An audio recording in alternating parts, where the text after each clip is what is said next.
Here we are. This is a test stream. I want to test. I'm going to be doing some live stream question and answer for AMSAT. So I wanted to test the stream going to Twitch and to YouTube. So you'll be able to watch for chat while I'm doing this, and I'm just going to run a train because that's what I do. I like to do that. And anybody out there shows up and wants to just drop me a line off of Twitch or YouTube, see if I see it on the chat and let you know. Or you can ask a question if you want about the AMSAT satellites. And you know what I'm talking about. If you're AMSAT interest. So get this show on the road, huh?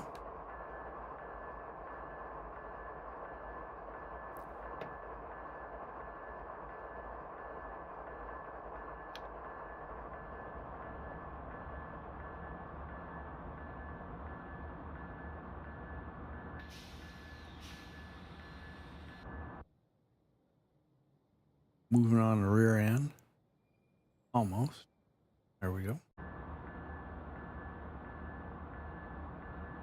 Speed limit's 15.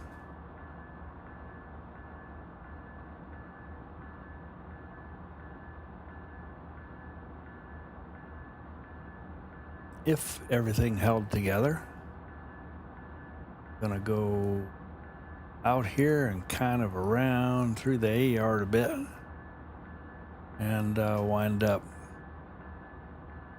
coming out on 5th Street, theoretically. So we'll see.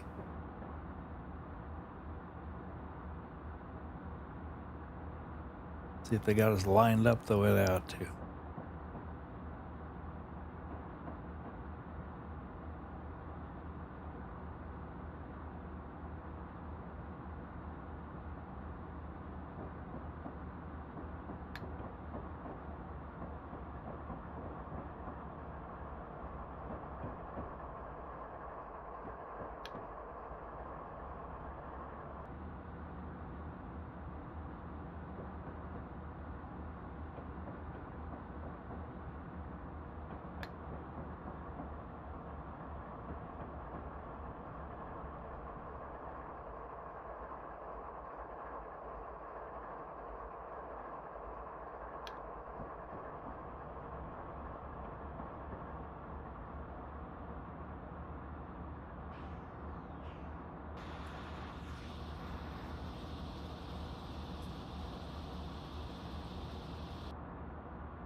Just checking the map.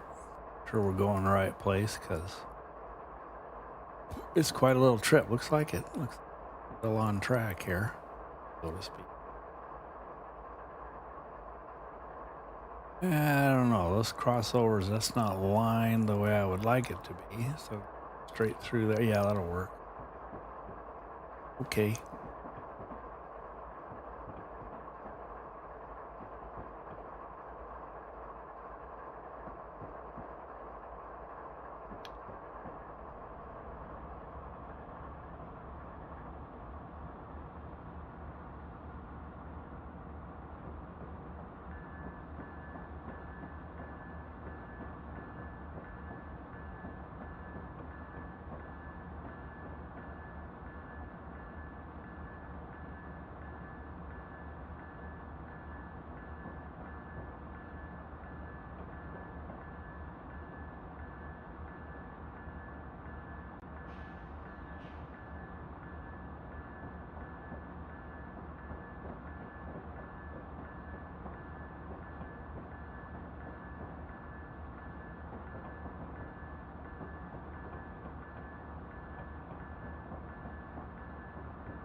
There go, Mount Vernon Bridge.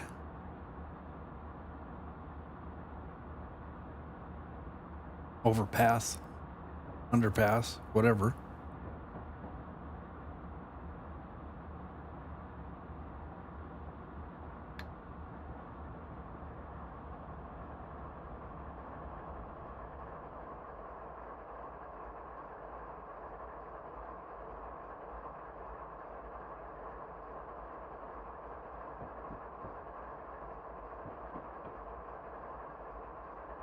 And the San Bernardino Depot spent, it's about a decade there, dispatching trains before we moved to the new office.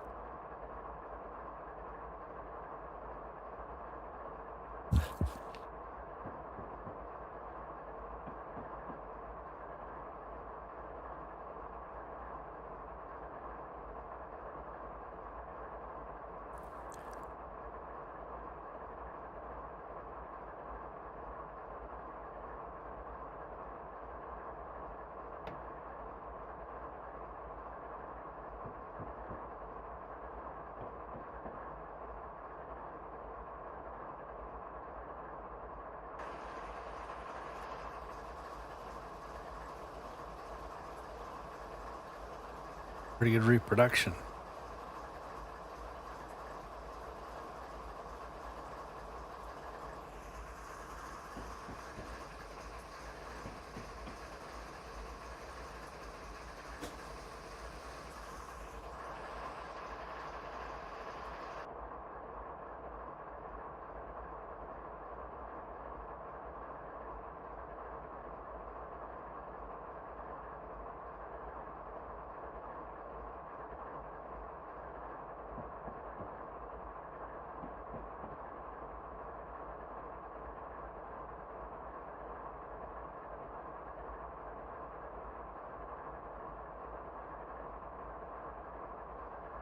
And we have a clear signal. And a little bit of speed in there as we get over the dip that I forgot about because I was looking at one of the streaming screens there.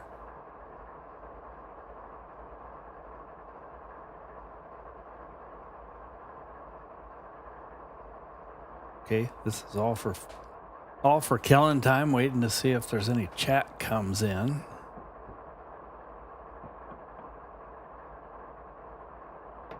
We're good for 30 now. Because it's about going to push us right up to 30 anyway. Big dip coming through A-yard for sure. Uphill, then you're downhill. Like about a 1%, I think. Now we're going to go uphill a lot.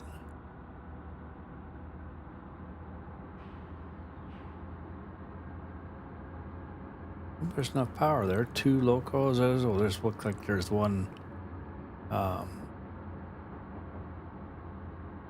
DPU about halfway back there. So we got 3. We'll see if that's enough. This is just a random assembly of locomotives and cars.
Hello, Chris.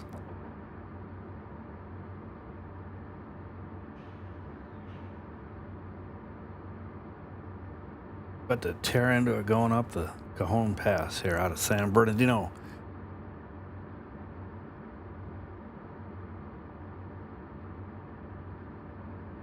Barking Dogbot. Hello.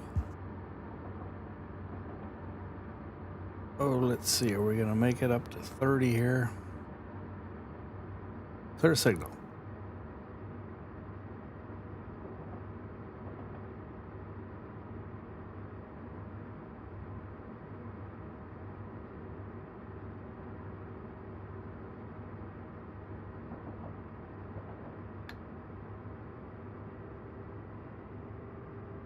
Starting to lose ground, so to speak.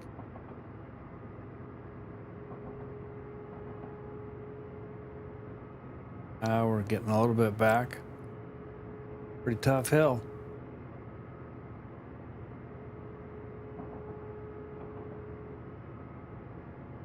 With the power that we've got, let's see.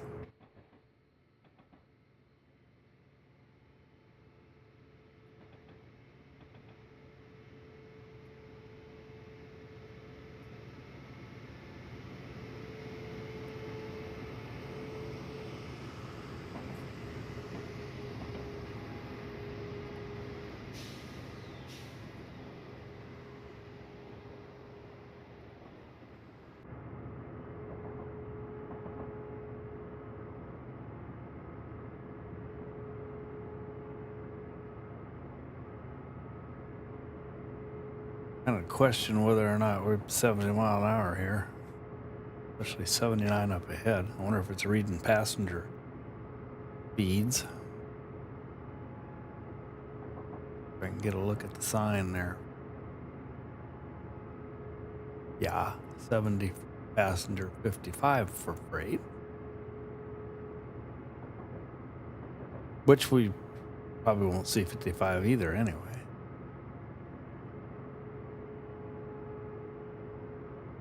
But just to kill time, see if there's any chats going on. If we got anybody here or here, I can't even find myself on Twitch here.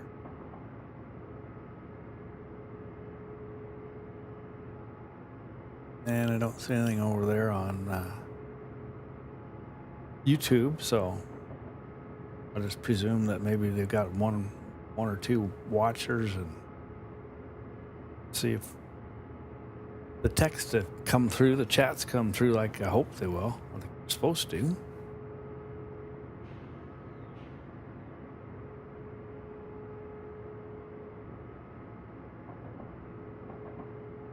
While we go questionably screaming up the hill here,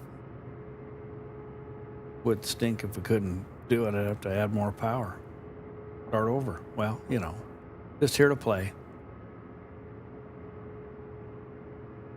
Yeah, we're starting to lose ground big time now.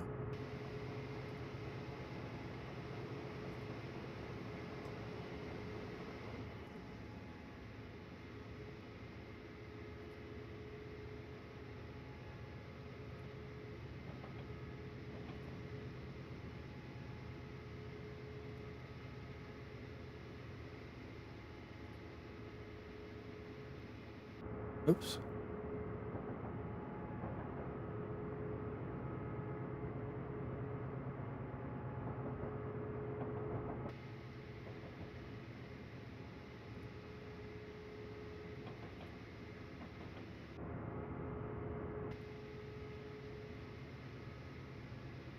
I don't know if we're going to make it here. Ooh, look at that. Oh, boy, that was close. Just about scrape my feet on there, huh? 24 miles an hour, and we're losing speed fast. So I don't know. I might have to start all over and give it some more power. In the meantime, bit of a snack going on here.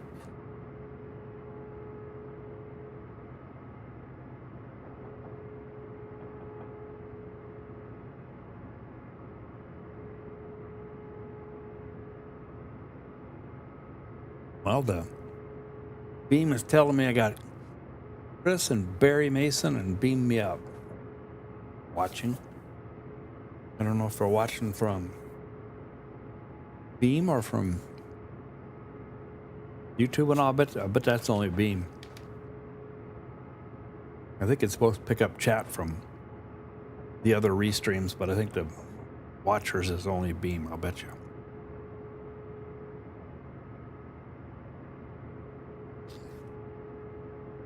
Yeah, I think we're gonna probably stall here.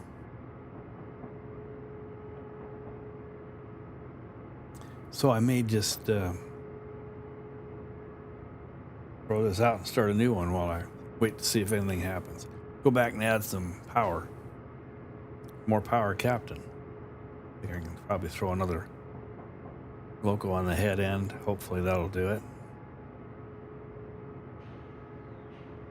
Kind of interesting to have that DPU. It's not like we got that many cars. Let's see.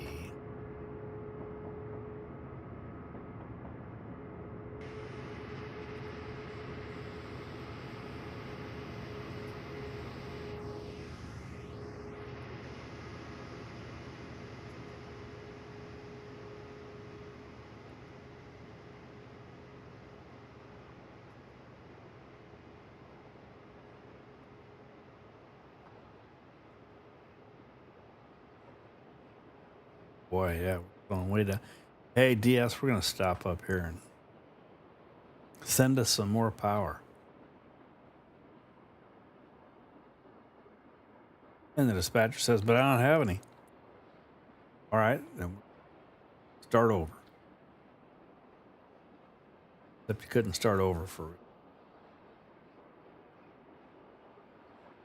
Just trying to see where that DPU, that just locomotive is in the middle of the train here. If it doesn't stall before we get to that part.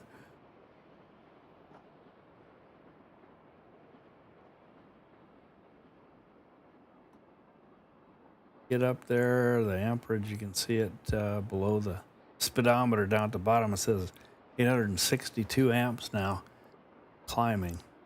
So you reach a point where you cannot proceed any longer at that amount of current, for, you know, that starts to get time limits. Although I don't think we're hitting any yet. But you get down around 15 miles an hour and you're starting to get close to hitting that. There it is. What's really? That's a lot of extra help there. A Burlington Northern, no less. It's right like that. It's kind of funny. It's just as all just. If you're familiar with the game, I just told it, you know, hey, let's just do a what is it? A quick start trip, and you just say, give me this subdivision and this locomotive and set of cars, and then it builds a train out of that. And puts a little RS road switcher in the middle to fool you into thinking that you got another unit. Where in the heck is... No, there's no... Hey, you see a red line on these things. Doesn't even show the current over there, does it? Well, it's enough that I'm just going to stop here.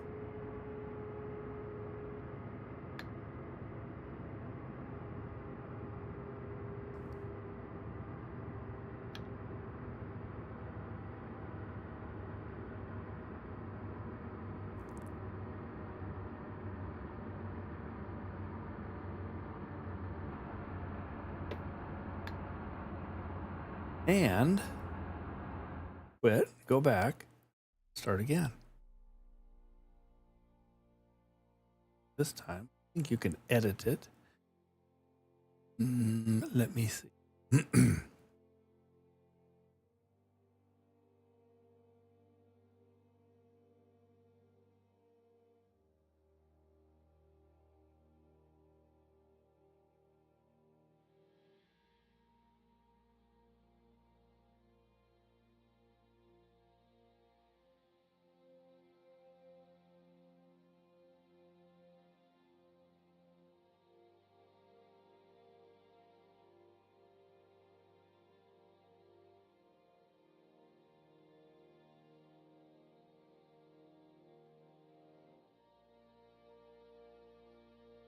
So let's see if I go here and say,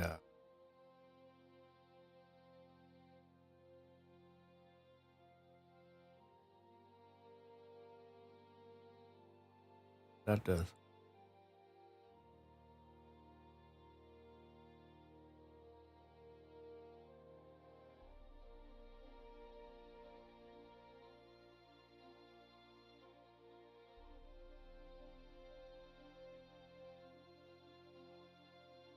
Wow.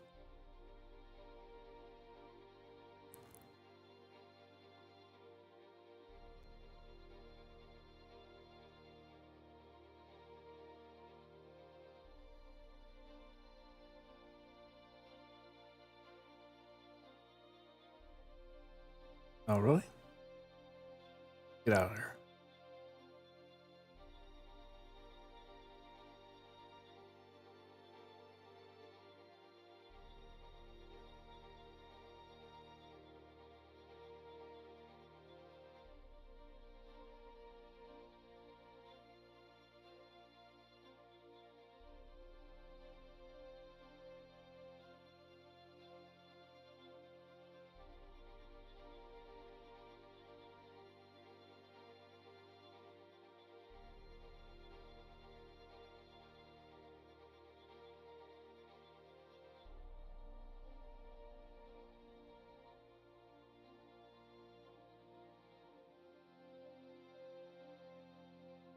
Got an ES44 DC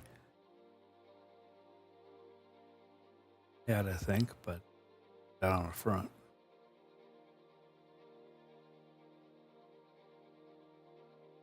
Then go see if we can find the.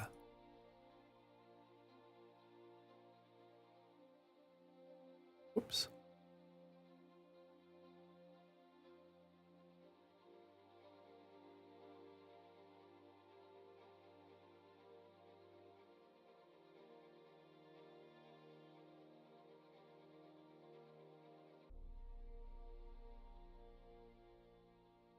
Get the feeling I passed it. Whoa, this is a little bit hard to do here. Back a lot faster than I went forward. Of it.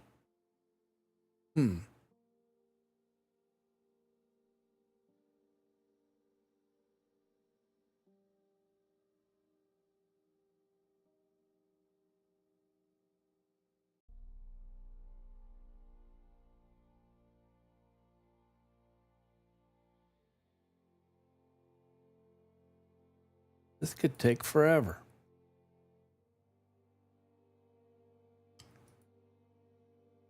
Find that road switcher that would.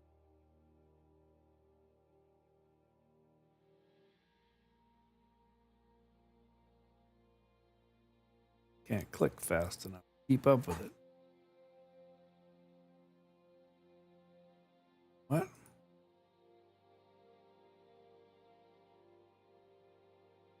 I think I broke it. Oh, that figures. Let's see. Well, let's just try it with 3 on the head.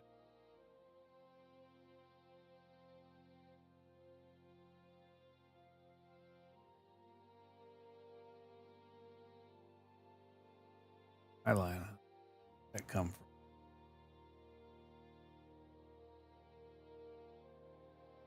Whatever.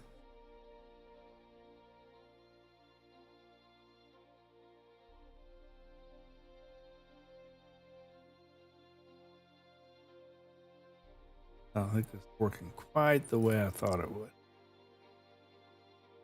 Let's just see.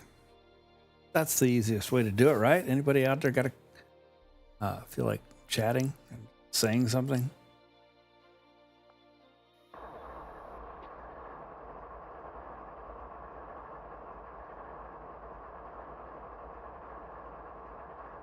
There we go. All right, let's see what we can do with. I'm back to the 2 locomotives. Okay, this isn't working because I'm not going to get up the hill like that.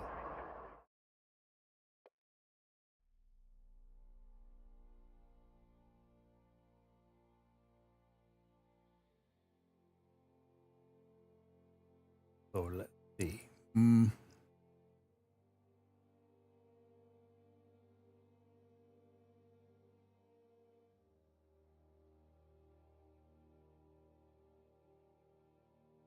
So I don't know what the heck is in the consist, but we'll just find out. Again.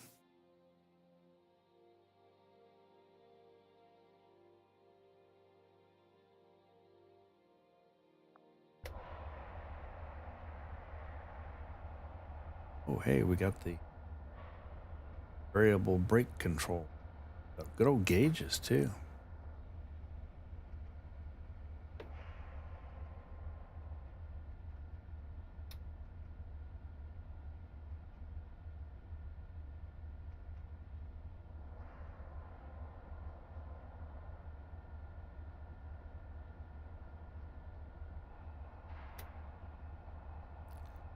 Light.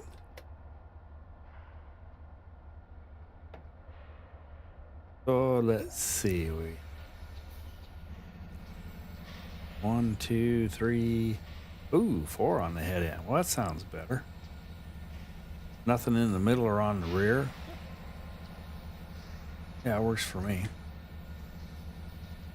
In fact, these decent view. Let's see. I mean, get that first. Now, before I roll out of here, I want to make sure that we've got the route lined. So let's see. B-yard, and we go this way again and around down that lead, and one. That works.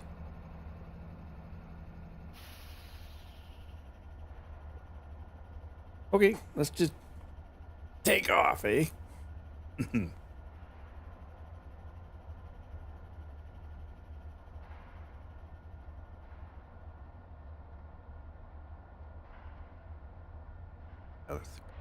See over here on the right hand side, if you were here a minute ago before I changed trains, you can see the power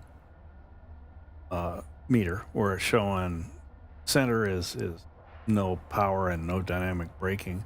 But up near the top, when you get up there, whoops, you've got to start counting minutes depending on. So if you're up there about 1350, 1400 amps, then you got to start minding how long you're at that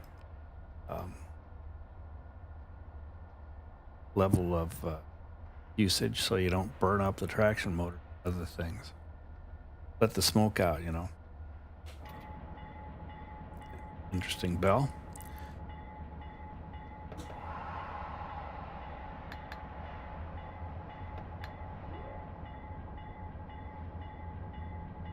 We're on a flat, level ground here, and we're moving. Cool.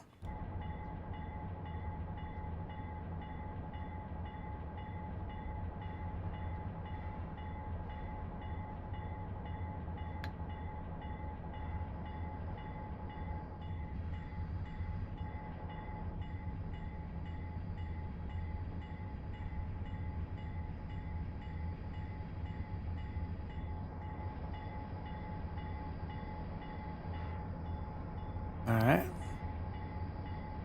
Got a middle seat there, you see. That's enough of that.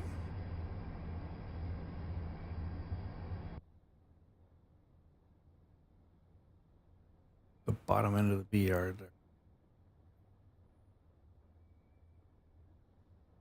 Somewhere in Colton, California. That's the auto facility. Or to the right. There's representation there. A bunch of cars parked there, either getting on or coming off of those auto racks. I suppose they're coming off because I don't know what manufacturing they do. Speed limit's only 15, so I'll have to watch that.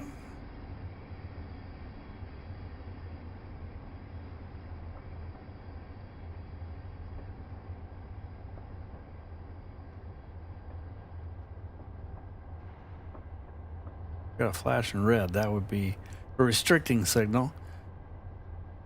Watch the switches. Watch out for anybody else up here.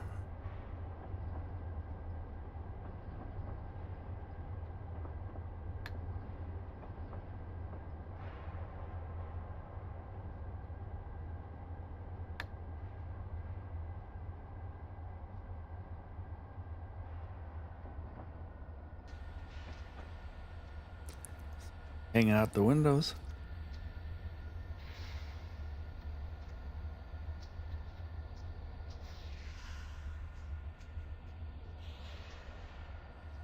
Up there, that big viaduct looking thing should be, if I'm right about things, the flyover where the Metrolink trains from the San Bernardino depot just kind of climb up an embankment and go over all of the Santa Fe yard tracks, ex-Santa Fe, now BNSF yard tracks here.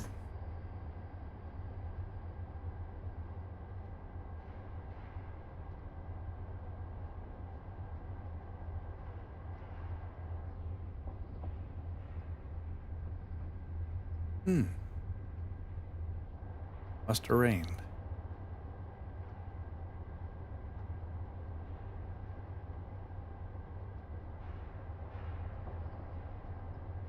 Up ahead, you can see one of those straddle buggy cranes, the yellow thing. That is what used to load containers onto the flat cars. So you see those containers that are double stacked and such going by. They carry a lot of freight from primarily various industries around here, or unless they're all unloading.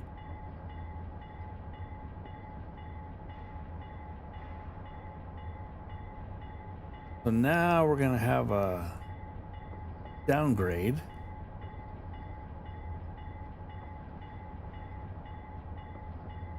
Not in handling or anything, don't worry. Give you good handling. But gonna start to pick up speed as we go down into we got a clear signal there, leave the yard and start out a main line here, main track.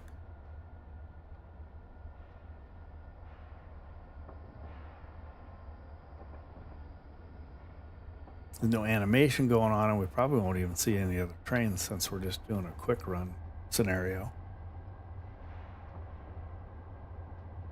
So let me see. Anybody out there from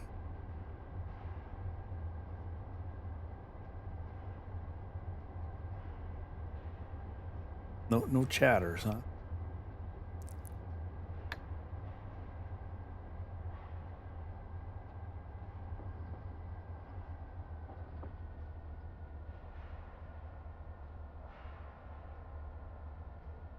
There's a kind of a better look there at one of the cranes that just lifts things up, lifts up those containers and sets them down on the flat car. Too deep. It's actually a well car. It's flat. A little well for it to sit in. Compression.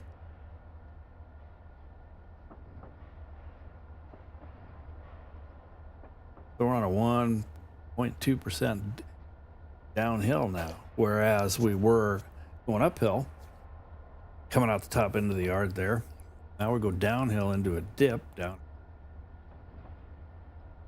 and around the curve to head north and start up the hill toward Barstow. Gonna have to use a little air to keep us slowed down a bit. Got that's the all the people wandering around. That's the passenger terminal for the Metrolink trains.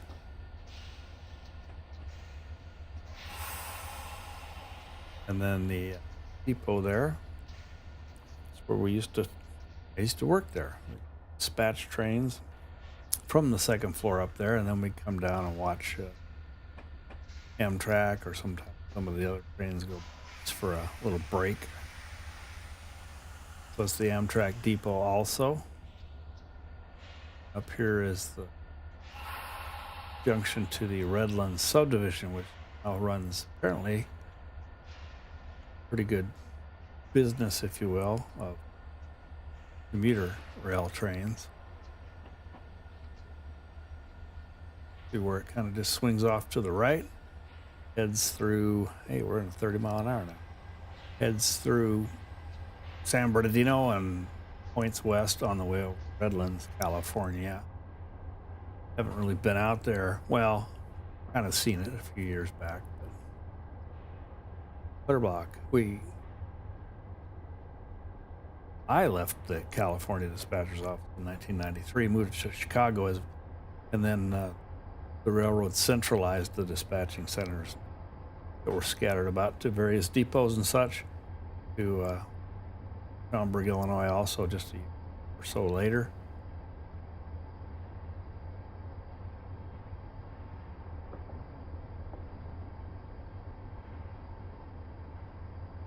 So all my friends wound up following me.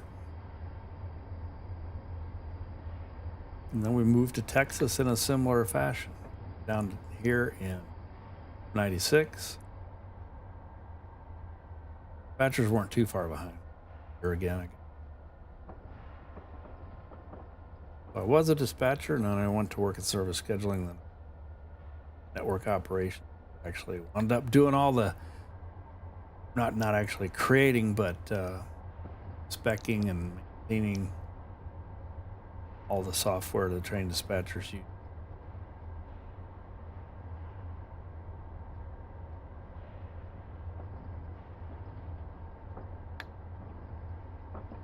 I got itchy all of a sudden. Maybe it's a tear from missing the old days.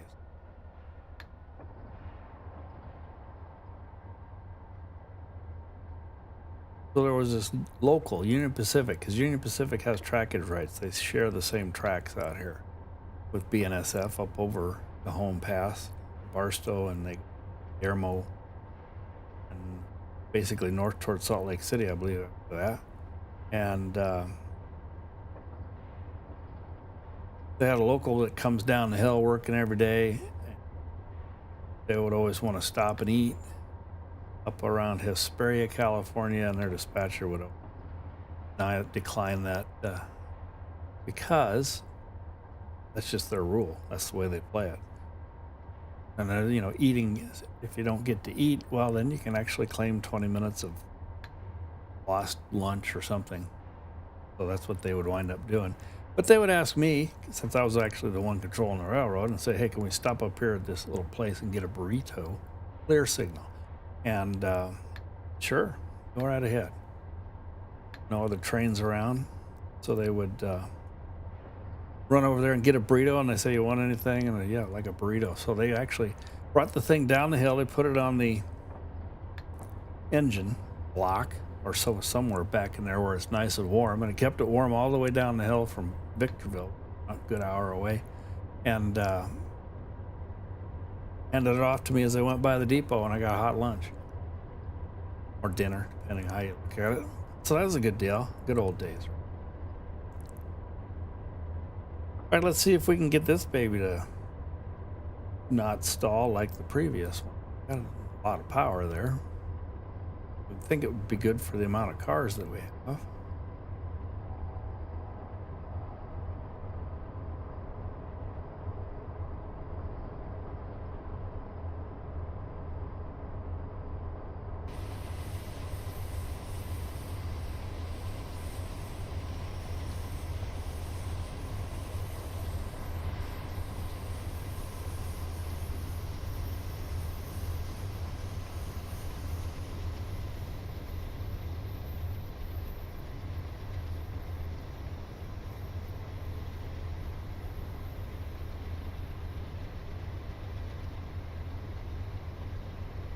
Don't let that speed limit fool you. It's 55 for freight trains here. I think showing passenger speed because I guess it, being the quick run, doesn't know who you really are. But man, we're gonna hit that 55 pretty soon. And I'll stick to real speeds. There's no point in hurrying up because I'm just sitting here waiting for some people to show up and send a chat. So anybody that feels like sending a chat, just say hi or something. I just want to make sure I get it. And let me know what platform you're on, because I'm actually streaming on 3 platforms. I got my Beam, I got my Twitch, and I got my, what do you call it, YouTube. And they're all supposed to feed back to here if there's any chat. But I can also click over here and check them real quick. I'm not seeing anything. I better watch my speed. be seeing the inside of the trainmaster car or the road foreman. Okay, so yeah, 55 mile an hour maximum, 79s for passenger trains. Unless you wanna, hang on, forgot to clean up after myself so the cat could get back in his little box there. All right.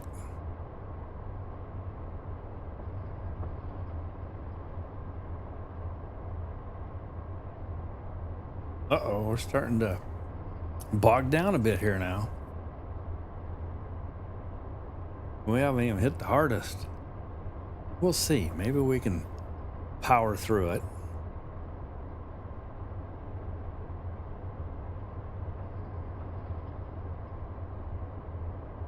So just after I retired, when I wound up being vice president of engineering for a nonprofit corporation called AMSAT, Radio Amateur Satellite Corporation.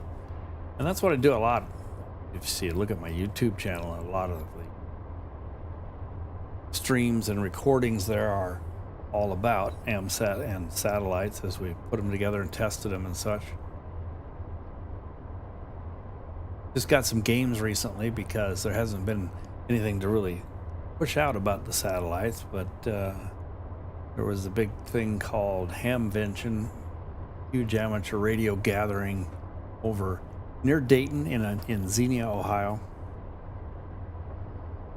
Just about the middle of May, and over 30,000 ham radio operators last year that is.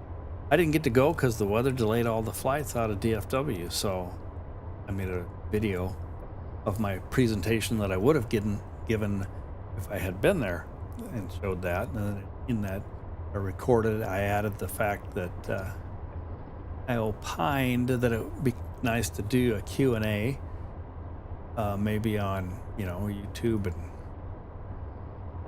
or clear block. Because I wasn't there, usually there's some questions, and probably a lot more people than the people that are there have questions too about the satellite program that we're working on. So, and that's why I'm testing this. See if I can go on here without the train, or maybe with the train, without the sound, and just talk to people about the satellites, answer questions. Maybe they type something in the chat and then respond verbally, which everybody's probably pretty familiar with. I've just never actually done it as the the verbal guy. I usually chat stuff in and listen to answers. Starting to pick up a little bit of speed again. Had a little bit of a flat spot in the grade. There's a lot more tracks out here than there were when I last worked. I think this is Ono, that little branch over there to the right. There's just two main lines when I was patching there. So yeah, that's what this is about. Just having fun, because why not? It's Saturday. Waiting to see if anybody picked up on the I'm streaming, come ask a question, and even if you're not an AMSAT person, you can always ask anything. I just want to see if the chat works. Chat something there and just say hi or something. Say hi from YouTube or whatever. Good enough. You don't have to talk any more than that. I'll just acknowledge it.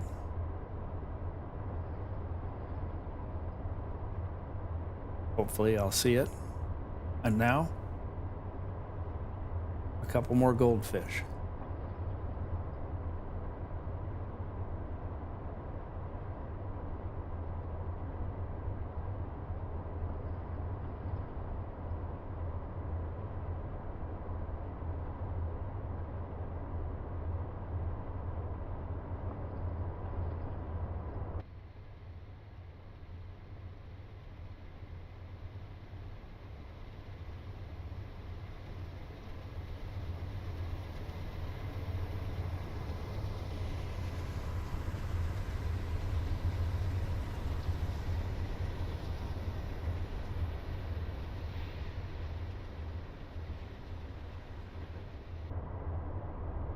You can't beat that war bonnet paint scheme.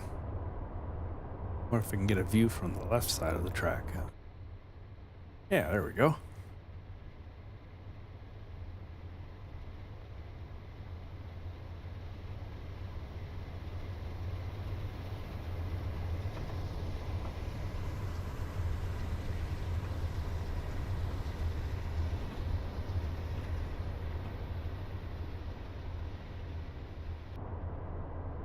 I think there's a crossing up here somewhere.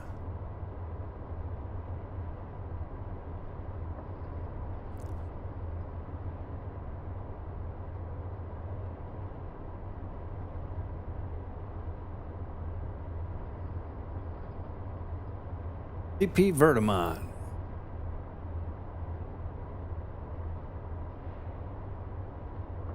CP stands for control point.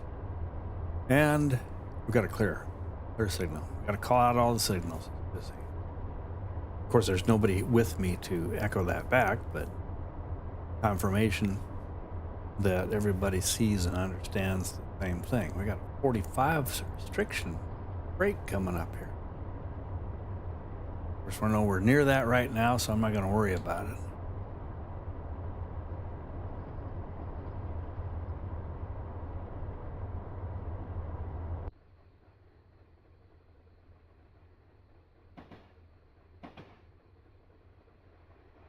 Like to hop a train. There. Kind of like the... Oops, can't look around. Can't spin around it.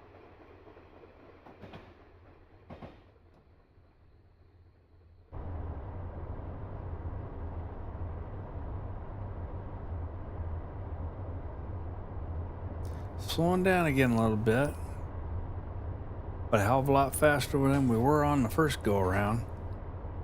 I picked out a locomotive and it gave me 2 locomotives and more cars than that could handle.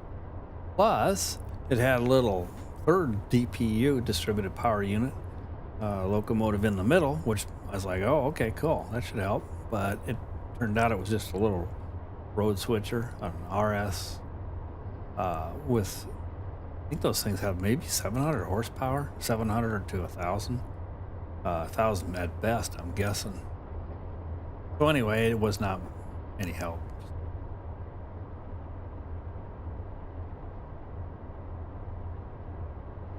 So only 72 miles, a little less than 2 hours to get to Barstow. Hopefully somebody comes along to say hi before that. Otherwise, well, you know, I don't mind making the run. Too bad there's no AI traffic though, because it's not a scenario to play out, so there's no other freight trains to stop and meet or pass by, overtake, or just see.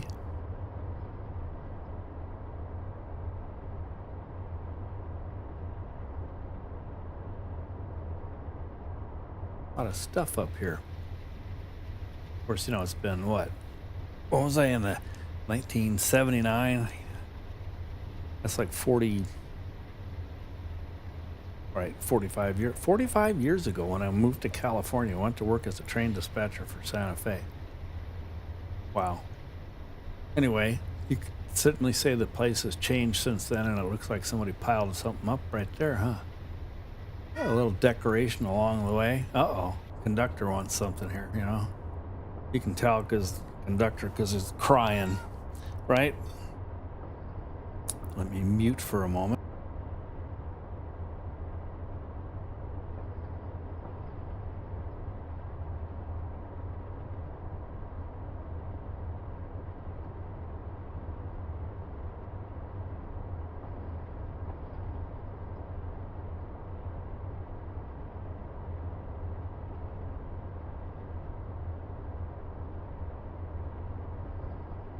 All right, got the conductor on board.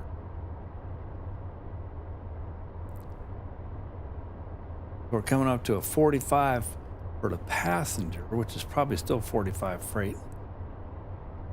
I hope. Well, it can't be any worse than 35, and we're not even doing. What do we got? Yeah, 45, 45. With a 45, 40 coming up. That's okay. We're not doing that either. It's kind of pretty out here, even though you're roaming around the desert a bit. Now those tracks off to the right there, that's the Union Pacific, former Southern Pacific Railroad. They head up the Cajon Pass, and then when they get up there to the top somewhere in there, they kind of hang a left and head over to Palmdale, California, and probably points up the coast. So, you know, we could be running right along the Union Pacific type train if we had the AI. You can't drive this thing, punk. It's all mine. We got to clear. It's funny, they had no AMSAT people, which, you know, satellite user fans, any ham satellite fans, show up there and they go, oh, it's a train. That's not what I want. 40 mile an hour, but we're not going anywhere near that. Still, we're getting up here around Devore and Keenbrook, I'm thinking.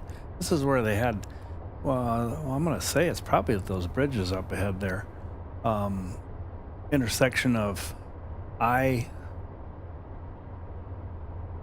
or something, and something else that goes over toward LA. Anyway, so in 1982 and 83, they put on what was called the US Festival. And if you're old, you might remember it. So they actually built a venue up here in the park at Devore Park. And it's kind of in between the two freeways after the split or before the split, depending on how you look at it. And there were thousands of people that attended. I had just moved there, and there's an airplane sitting out there. All right. Must have fell off that train. Anyway, so I didn't get to make it because I just moved there, and I was working everybody's job on the extra board. No days off. But had I made it, I might have caught on to missing persons, which I discovered on YouTube and some video of their live concert, you know, their concert part of the US Festival there. And man, I missed something good. Wouldn't have known it at the time. If I'd have seen them, it'd be interesting to see if I dig them the way I do now. Is that a road? Punk, you're getting in the way of the whistle here.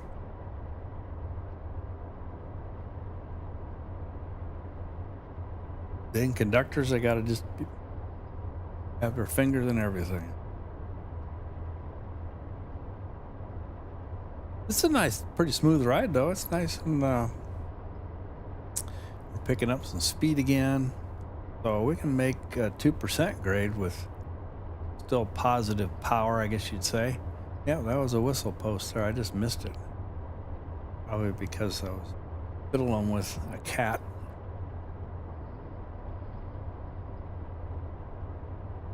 Whatever. Let's roll it by again here. Oh, that's kind of quick. Going down. Here, I'll help you. Oop. Nice jump.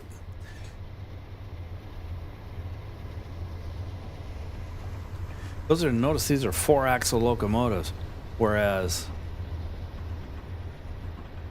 the ones that I initially started with were 6-axle. This is a little interchange track there between the UP-SP over there and us at Keenbrook here, Clearbach. And so the idea, I think, is to be able to detour, help each other if there's especially when you get a fire up in the Cajon Pass here, it can be a major disruption, of course, to the rail traffic.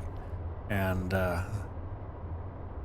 they get their fires every year, not necessarily in Cajon Pass, but it messes with the freeway and everything when it's burning up the valley here. Hey, there's another crossing. Something to do. Blow the whistle. Woohoo. Where is it anyway?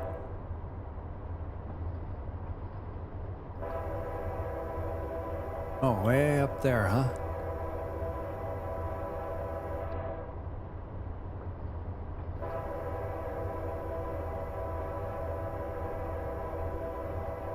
Ain't nobody there. I'm doing a lot of whistling for nothing, huh?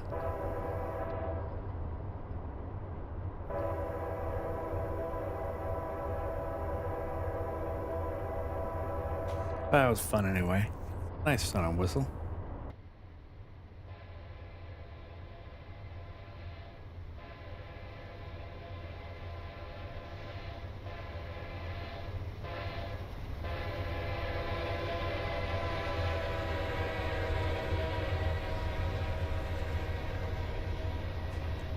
Cool.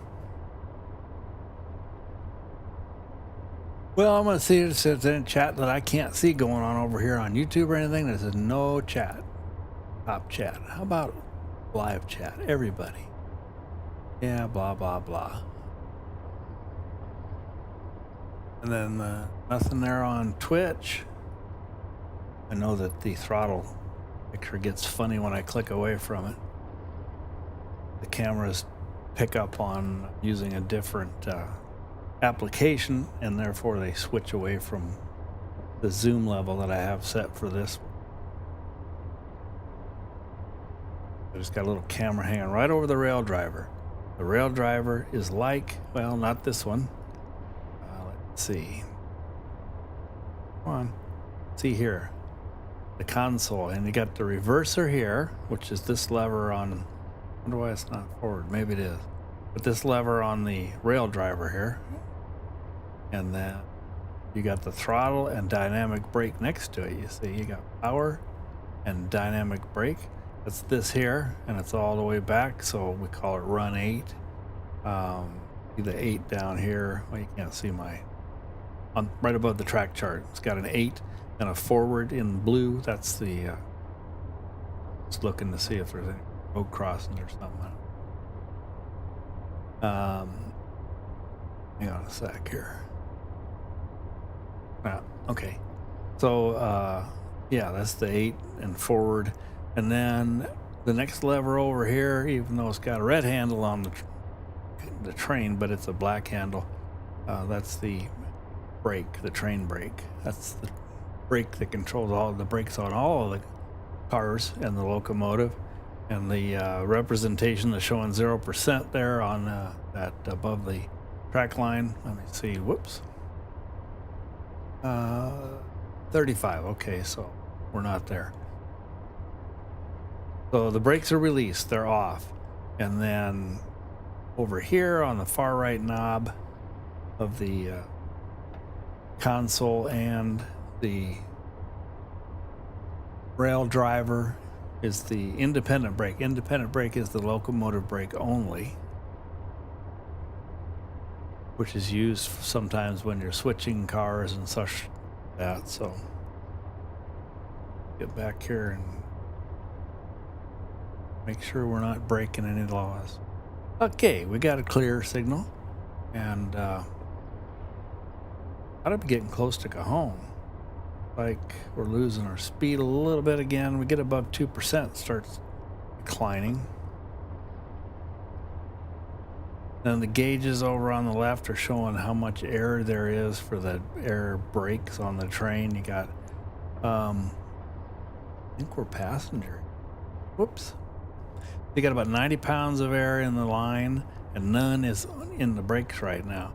You got what you call an equalizing cylinder, which is to balance out the air there. When you go to release the brakes, it pushes some in.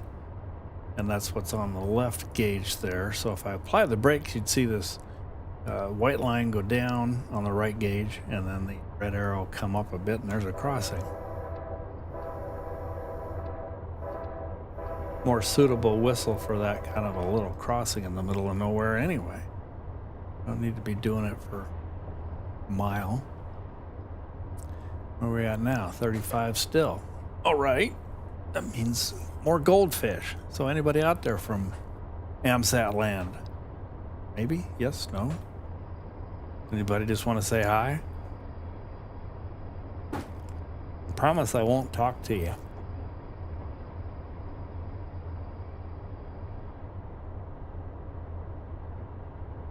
Unless you want me to. You can ask questions about the train. I worked for the railroads for 39 years, so while I was not on a train, I was not a conductor, brakeman, engineer. But I did work out in the field, various depots and stuff, so I did ride the trains. And we used to be put out to ride them as part of our job. So ride up Cajon Pass here, for example, on a locomotive, in order to see from the train perspective what's going on, that we can then, help us with the dispatcher perspective when you're dispatching the trains. And that is very helpful. It's also very cool because then you get to ride the train. So I went all over Southern California, from Needles to Barstow to San Bernardino to LA to San Diego. Fun. And then when we consolidated, well, I was actually prior to the consolidation, but I got hired to be in service scheduling, which basically made the schedules for cars that are being moved in the trains for the customers so that they could plan a trip. And then that was a couple of years, I guess, here in Fort Worth, and then went over into the network control systems, the train control systems. So we were, like I said, designing and implementing various software that the dispatchers used for their job of moving the trains, including the human interface, the GUI, the HMI, or the dispatching software that they use to control the railroad here, the signals and such like that, see where the trains are. And I did that then for, let's see, that would have been 24, yeah, about 10 years. Clear signal. And then I retired. So we also did QA testing. It's like we're going to be hitting 35 miles an hour here pretty quick. I might have to back off a knot.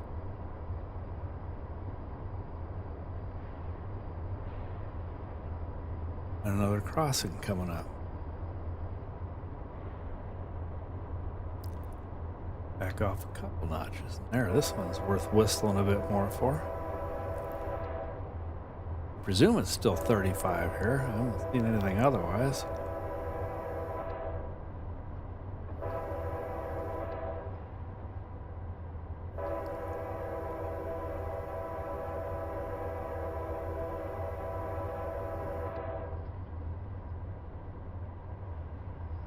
Yeah, where was I? Oh, QA testing for when we started to transition, I guess you'd say, into positive train control. As that became mandated and implemented, we tested the software for the dispatcher workstations that was done by a vendor in order to implement the positive train control.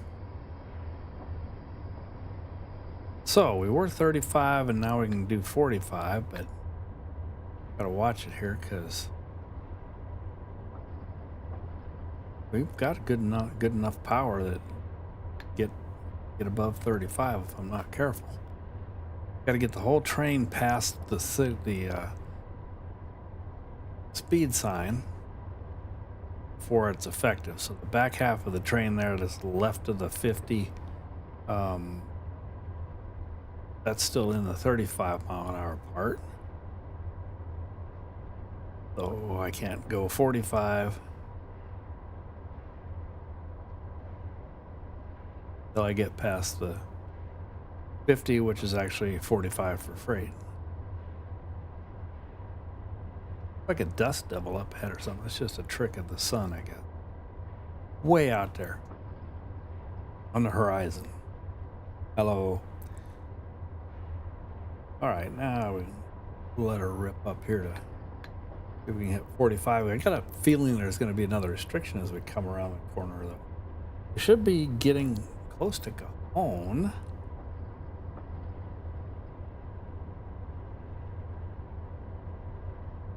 Yeah, Cajon right there. So this is the whole point that where it derives the name. So if you go through the crossovers, there are certain speeds. I didn't see any kind of a signal indicating that we're going to change tracks, so didn't have to worry about that, although the speed limit for the crossover was 35, so we're not having to worry about that again because we're not doing 30. And it's just all greens up there, so the left side green is for us, and it says clear. Just keep chugging all up on main one here.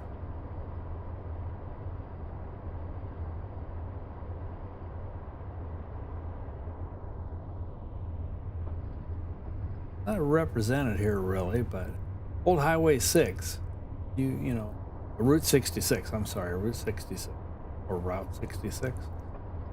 The railroad, I mean, it's right next to the railroad through here. Built the interstate, I-15, like I think it is, over there.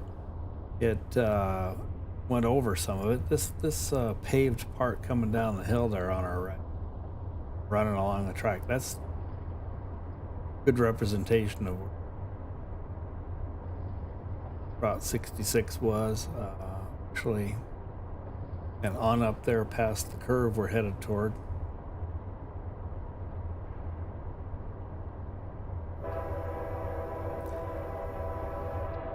Whoops. There's the crossing. And we're gonna have a 35-mile-an-hour speed limit here.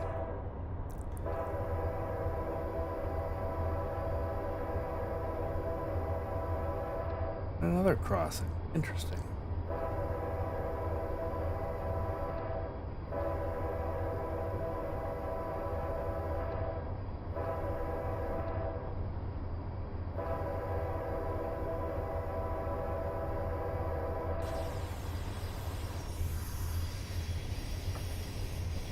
You can see the whole train.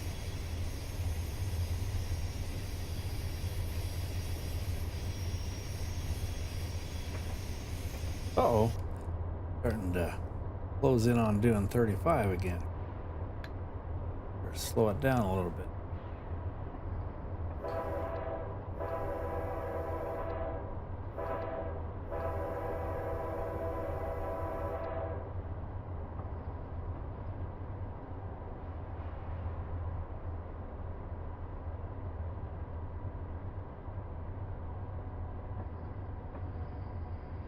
Now we're hitting the 2% again. Pretty scenic around here, huh? Used to be a tunnel here, and they forgot what they call it, daylighted it. It would have been on, I'm not sure it was right here or up just on the next curve there or so, but pretty sure it was right here. Although I don't know if they relayed these tracks.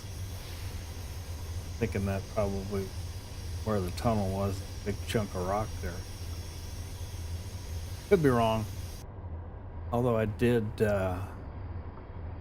was just working dispatcher job when they were doing some of the work out on relaying ties and things, and that was pretty much precursor, I guess you'd say, for the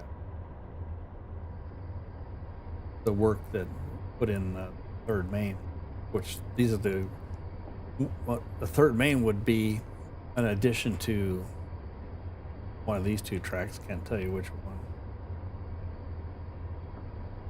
because there was a split. You look down the hill there on the right, you see the track down there. That's what's known as, well, that's the south track. That was the old track, the main track that was originally laid, I believe, that basically had a tougher grade, and then they came along and they put this other track up here that had a lesser grade and was maybe half a mile or a mile longer, I forget.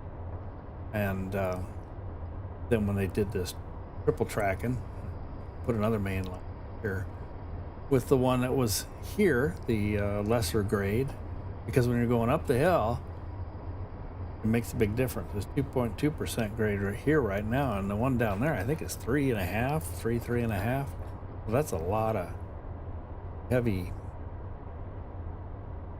pulling. Used to have helpers that were actually operated by another crew, and they'd attach to the rear of the train and give you a push, no matter which main.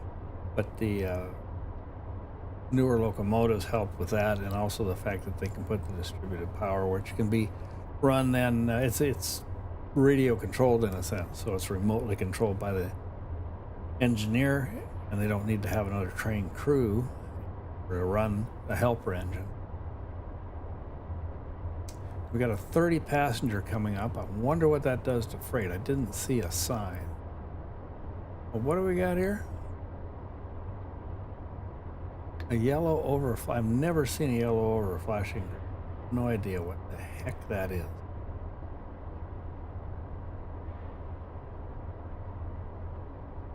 We quit using flashing greens.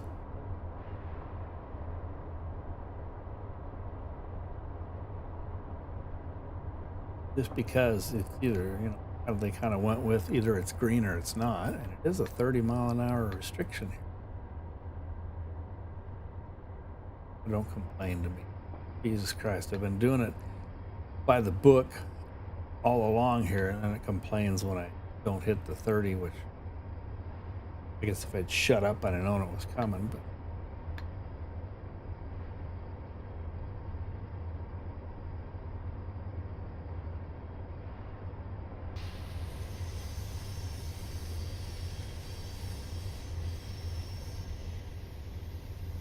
it's a glimpse of the interstate way over there on that bridge going over.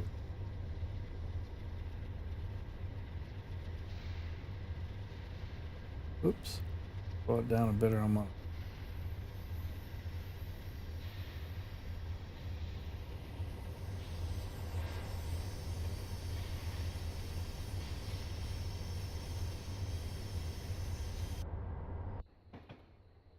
But quieter back here.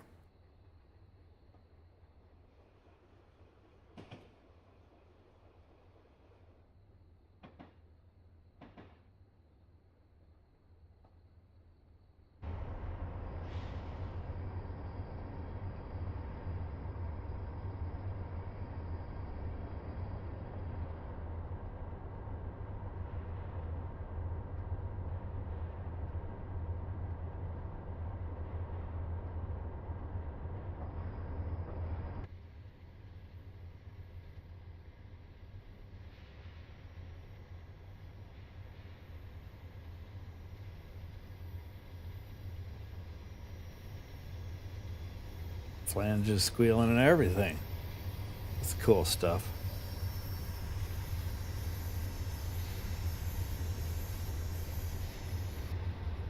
Uh-oh, whistle.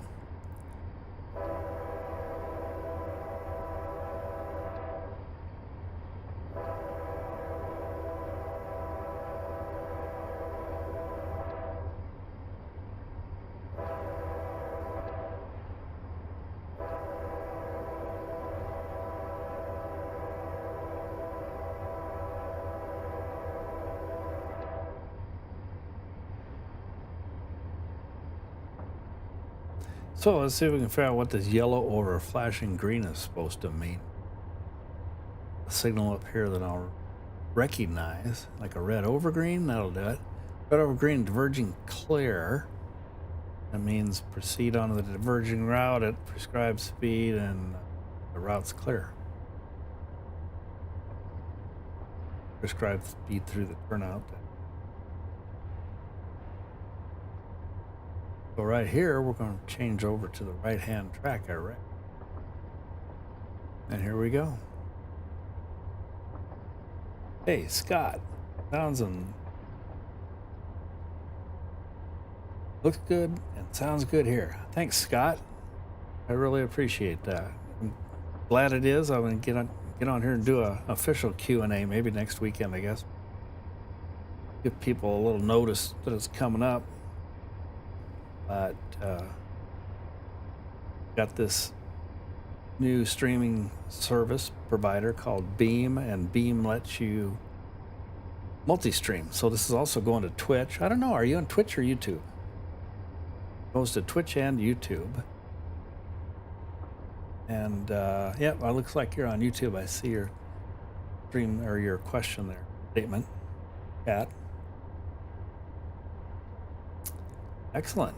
Appreciate it coming by. Got any questions about trains or satellites? I'm here for another hour before it gets to Barstow. It's a fun run. It's fun to make this run on the old territory I used to work. I lived in San Bernardino for 14 years, working in the depot there, San Bernardino, as a dispatcher. So up and down Cajon Pass more than a few times, both on the passenger train as well as riding the freight trains to familiarize the territory. Now here's another spot where they blew a tunnel out.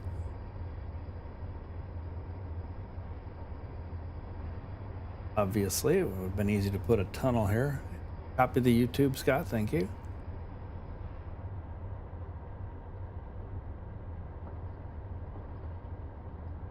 Too far. That would have been Walker that we crossed over there.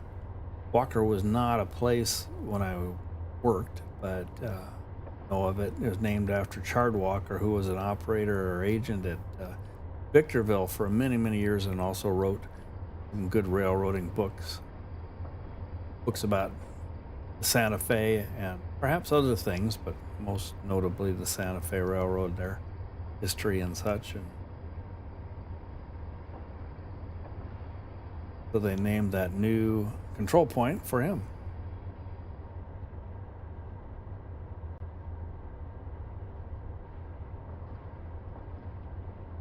This is cool.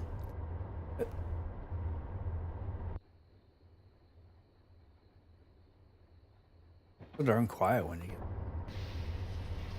like I was riding the territory. Love to hear them locomotives. I was riding territory on the Needles subdivision once, and Needles goes across the Mojave Desert from Barstow, California to Needles, California, over there on the right near the border with Arizona, and not too far south of Laughlin and Las Vegas upstream there too. So it was a night run on this train, or it got to be night anyway before we got to Needles, and we were going up this big hill, the last hill basically. It's called Goffs is at the top, Goffs. Clear. Got a clear signal here, and should be approaching Summit. So, and that was a hard hill, kind of like this. And it's dark, it's at night. All you can see is what the headlight lights up, and you're in the middle of the Mojave Desert, so it's darker than heck, and you can see stars if you hang your head out. All you got is stars and whatever's in the headlight of the train and the sound of the locomotive running. And all of a sudden, the engine died, the locomotive quit, and it got just dead silent.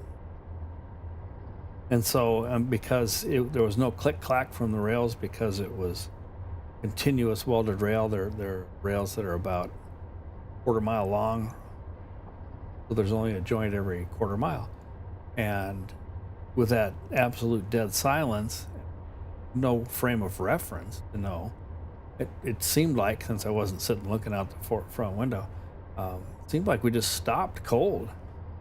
It was a really weird sensation, but we were still moving because there was 3 other engines or something behind us, 2 or 3 anyway, that were still pushing. The lead one just died, but you can still control, and the other ones are still operating. You look out and we're still going, but it seems like we shouldn't be going anywhere. It's kind of a good sensory trip, I guess. That was a beautiful ride. The stars were just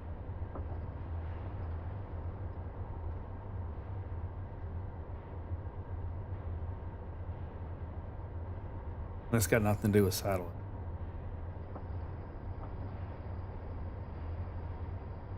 So see, I got a trainload of satellites back there. I got a trainload of what? I guess it's all containers, huh? Could be parts. Something we ordered. So what do we got coming up here? Another speed restriction. It's going to be 40, so speed up a bit when we clear that. And yeah, there comes Silverwood, which is the precursor to Summit, which is top of the hill. As the name indicates, there's that other track. You can see how steep it is coming up that part, and it'll meet us up here around Silverwood Summit. Kind of pull in beside us, if you will. So we're on 2% grade, and that thing's coming up a bit more of a grade than that. So like I said, it's right there. It may not be more than 2.9 or something, but it's 3 in some places. I know that, if not a little bit more.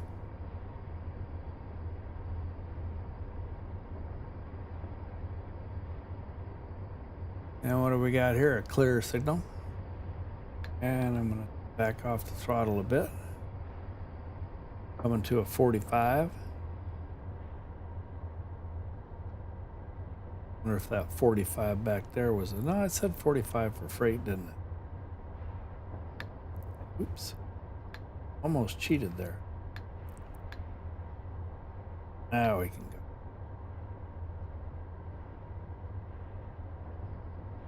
And whoops, it snuck right up on me, didn't it? So there's that other main line just coming up, rising up out of nowhere right next to it. So the track we're on and the track to the right would have been the original, although they may have moved them when they did this project, but the original main line, 2 main lines. Tracks, main tracks is the proper term.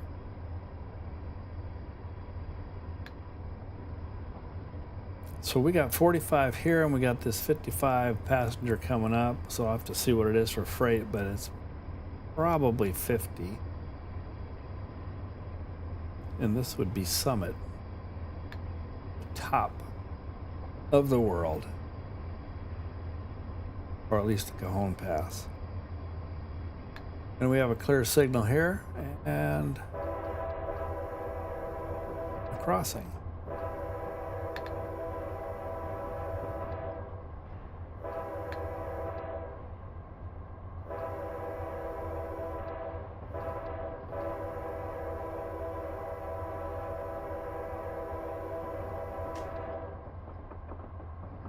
God, I missed that sign. I didn't get to see what it said.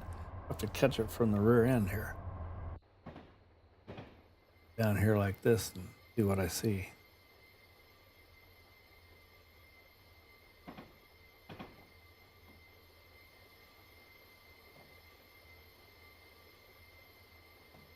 And that says 50, yep, okay.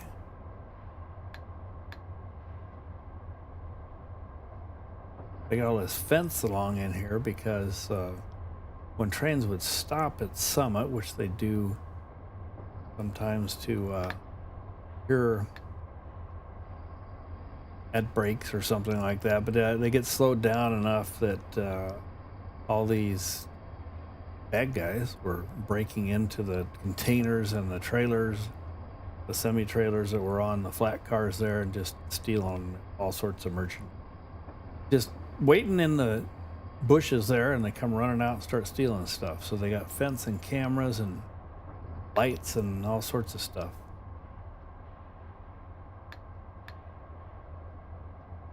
And now downhill all the way to Victorville, almost.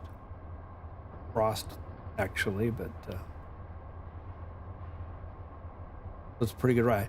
As we go down here, we pass a place coming into a town, Hesperia, that Virtual Rail Fan, if you ever heard of that, they have a camera there. And you can watch the trains going by up and down. Where is this crossing?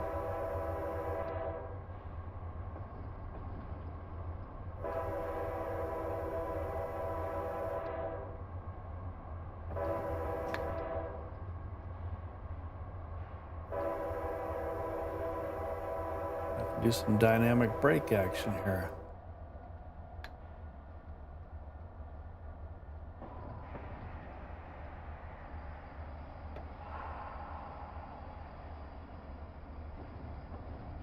Sneak right back up there again, isn't it? 1.5% grade.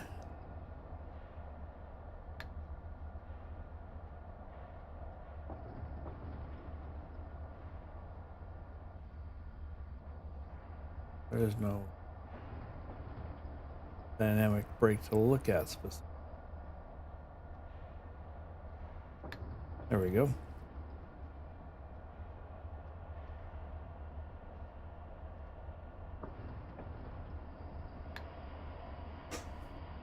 I can hold it with the dynamic brakes. Nope, gonna give me a wheel slip.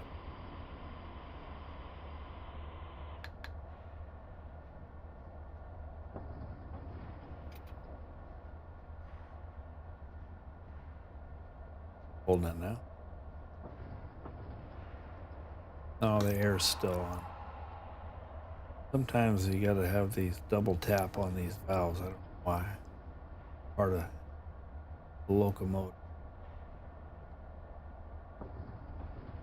The dynamic brakes is gonna do it.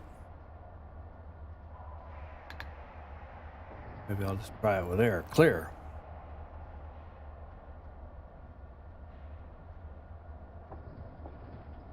And what do we got coming here? We got a 50. Doing 50, but not quite. Just trying to keep it from overdoing 50. Finding a sweet spot, though. Especially with that wheel slip on a dynamic brake. That kind of stuff.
Almost got it. Oh, yeah, you're going to give me a wheel slip.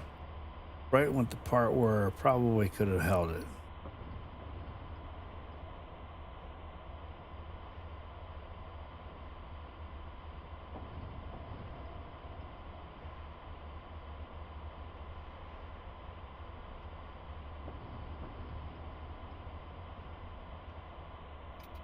Nope.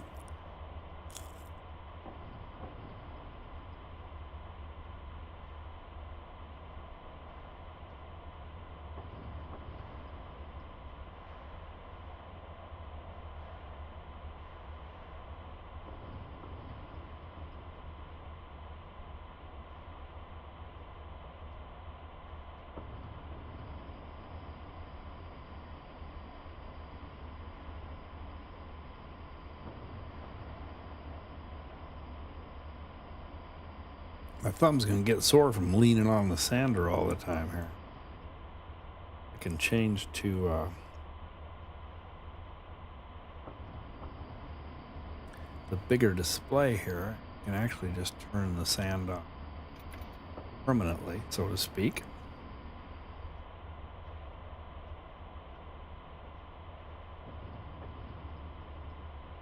Go back to the reduced side. We have a clear.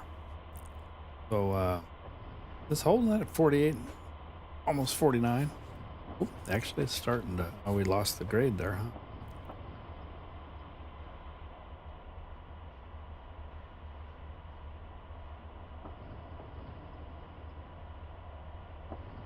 Isn't this exciting?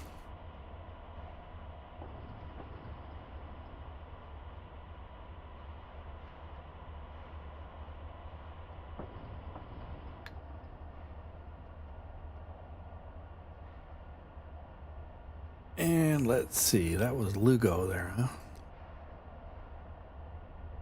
That means we're coming around the curve. Get this. And right up ahead,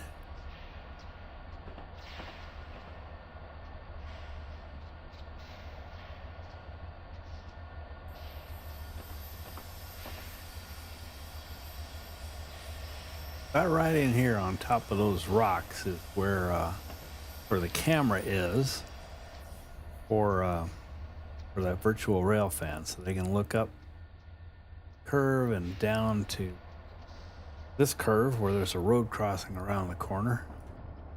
You can hear them coming, whistling, coming up.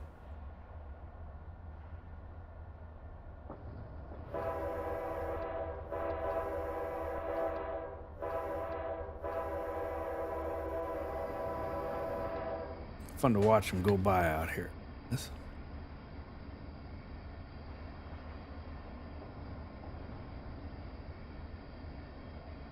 Hesperia up ahead. And a 55 speed limit. Well, in fact, got to be such little grade that I want to give it a little more power here.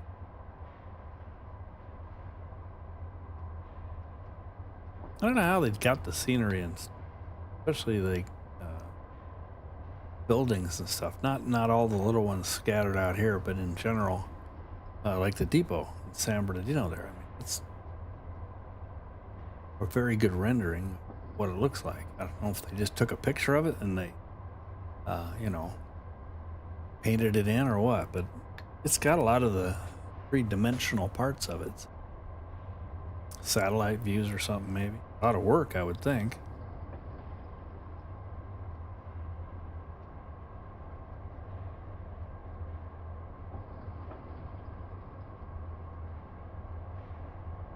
Got a 65 coming up, but that's not gonna last long. So I think we got a little bit of 65, so we'll just go ahead and roll on up to 55 with no.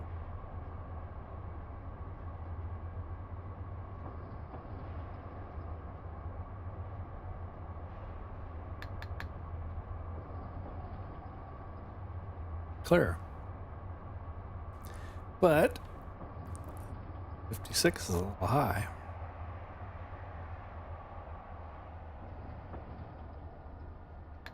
The dynamic brake's ready again. Yeah, it's starting to get a little bit more of a grade here.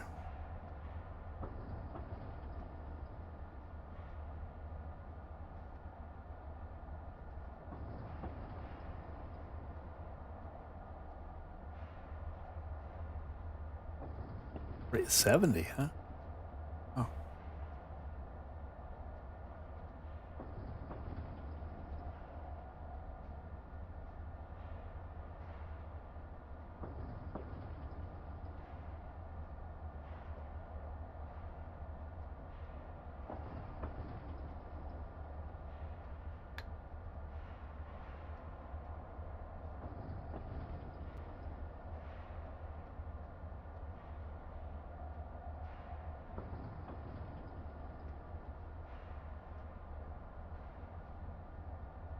Come on, hit me with some braking here.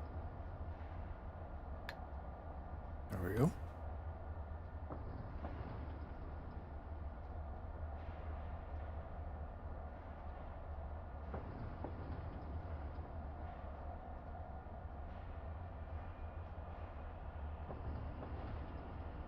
I can hear the dynamic brake a little bit. Not quite.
Clear.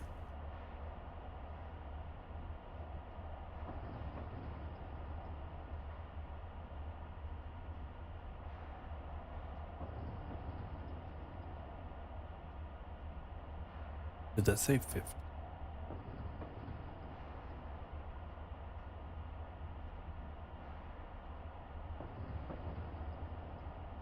Probably did, huh?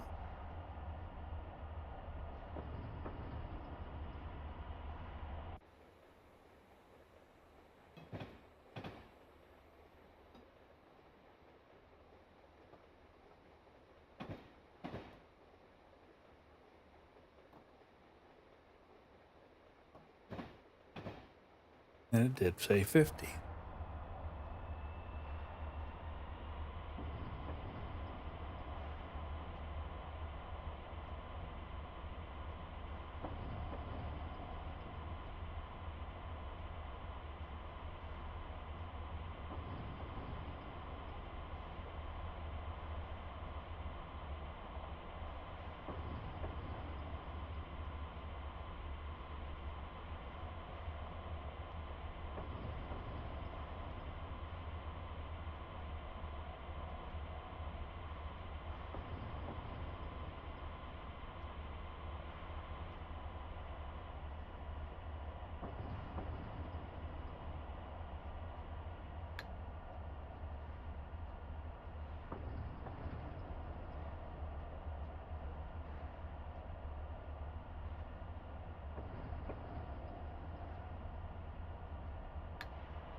Hmm.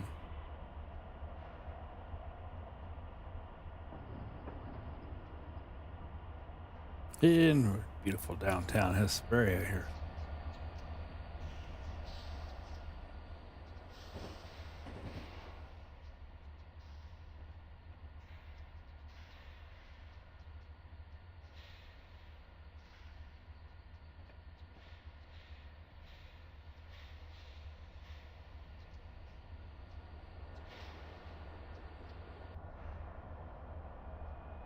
$45, huh?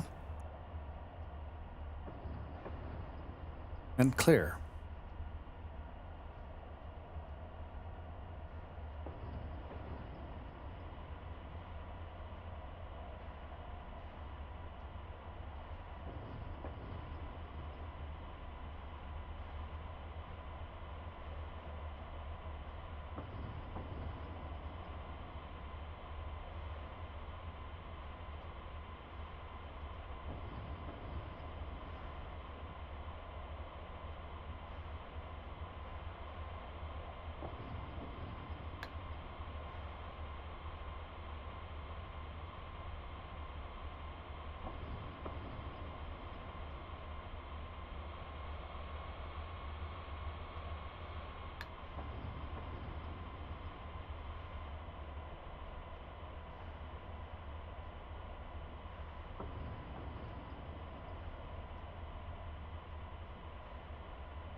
What a ride.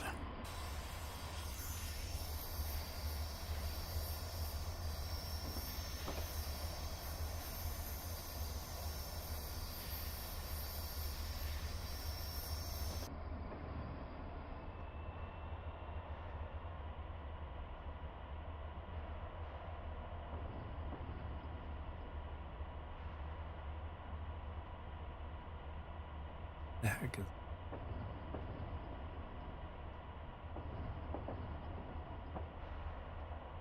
Oh.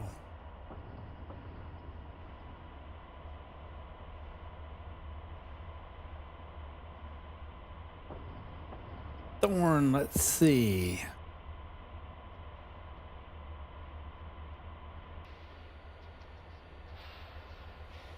big industrial area over there.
There.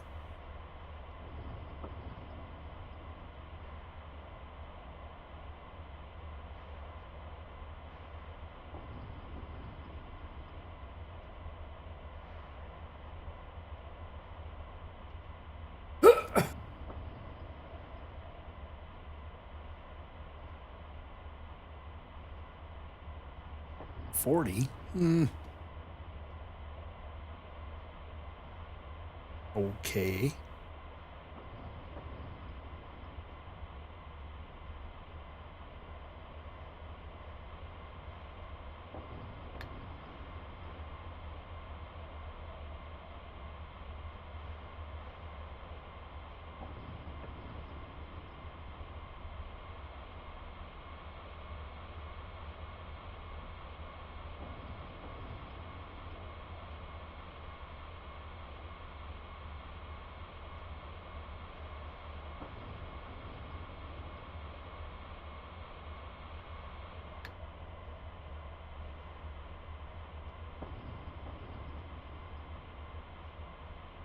And here we are with the track that was on our right about to become the track that is on our left. It crosses over to what we call the natural crossover, milepost 39.1, which just fooled the heck out of the guys doing the CTC, the newest CTC that they're putting in batchers, part of that PTC stuff and everything. The computers, they just could not figure out how to program it, that you were on the main one and then all of a sudden you're on main two at some place where there's no control point or anything, you know, that they could inject in there, I guess you'd say, to make that delineation. Spent a lot of time with them over that, trying to explain what just happened on paper, verbally. Tell you what, it was just a heck of a time. So here comes Frost, and we're about done with hill right there. The tracks crossed over each other like that because of the old days before they had a CTC. Trains would just run on the right side. You run it on like a highway. But the tracks would cross there because of the reversal 35 coming up. Because of the reversal needed, clear signal, to be able to come up the lesser grade like we did, on, in other words, on the left-hand side track.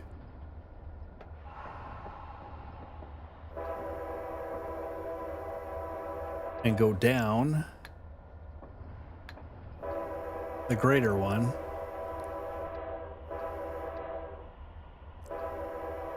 So we're now running, as we would have, in what they call Rule 251 territory, which simply that double track rule was that you go east on this track and west on the other track. So I hope that made sense. Hard to do. Man, a lot of stuff going on right there. But that's how it works out through there. That's why the natural crossover exists. To just naturally make right. And then they did have some CTC down at San Bernardino. So when you got down to coming into San Bernardino, 5th Street there and such, then they could put you back on the right track. Got 35 mile an hour here. And pretty much done with the dynamic brakes.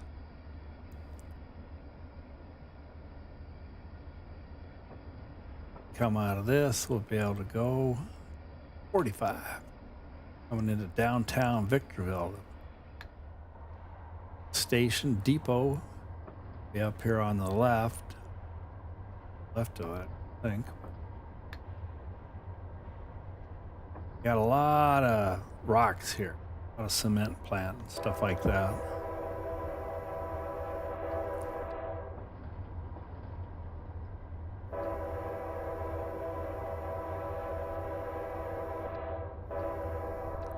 The old depot used to be right around in there somewhere. That's not it.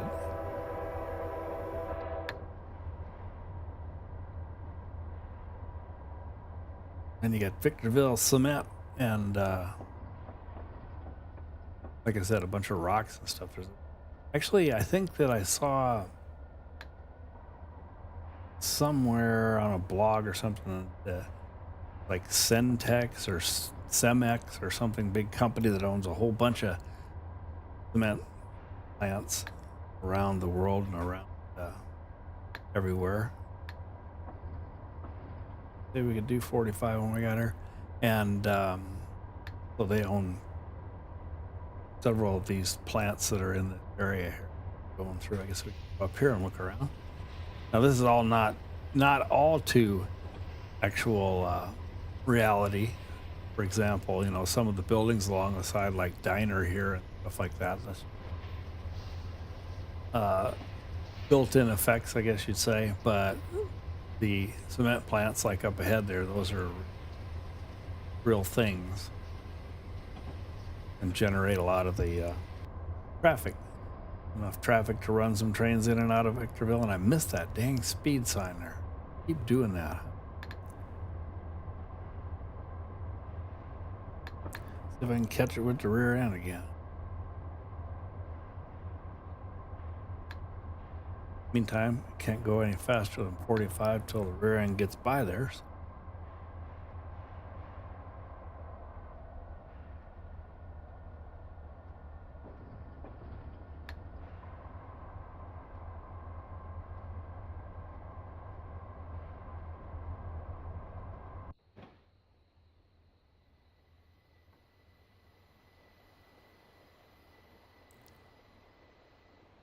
All right, so we're already doing that.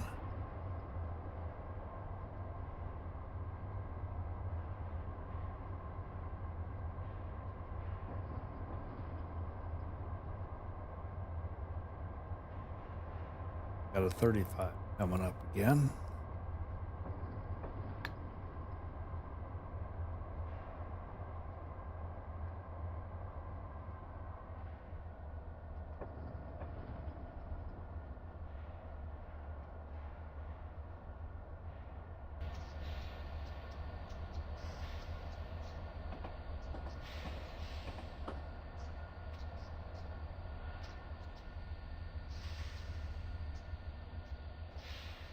Oops.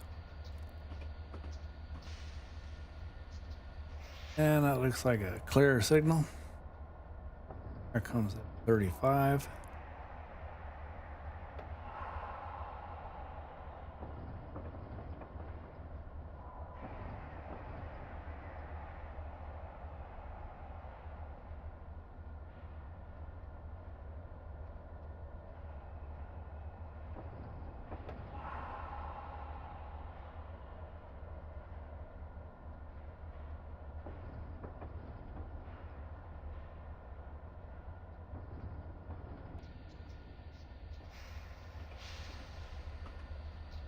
It's pretty cool because just out of the middle of nowhere, so to speak, let me make this cut to the right and cross over the Mojave River bed. It's dry because it's partially underground. Just due to when it rains a lot, it's not underground, and when it doesn't rain, it's a trickle of it going down there.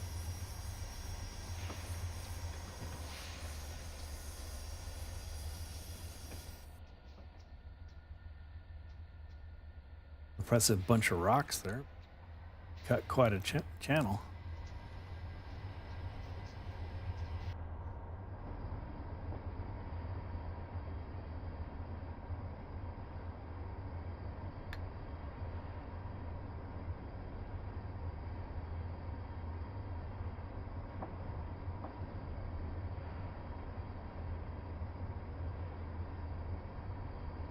What do we got here? We're going to go 55 here in a minute. Oh boy. Which theoretically, when we get out of, whoops.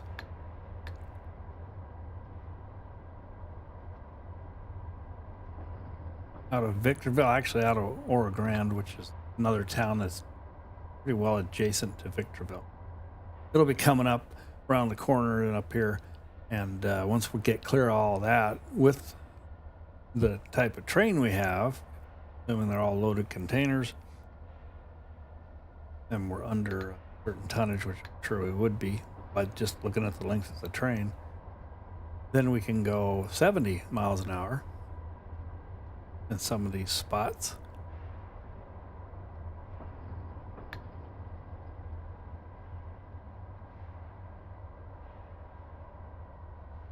Get ready to go 55 here.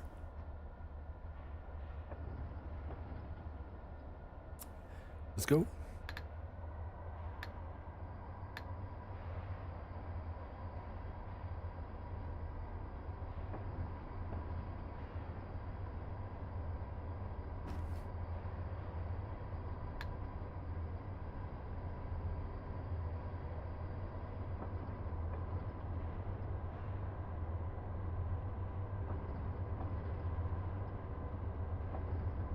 Lost my phone somewhere.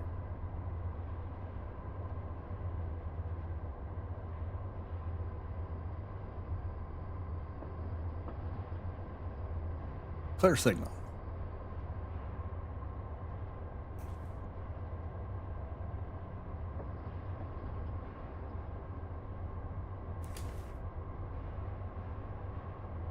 More than that. There, that's 79 for the passenger trains, maybe where we'll be able to crank it up to 70 or so with a whistle sign coming up.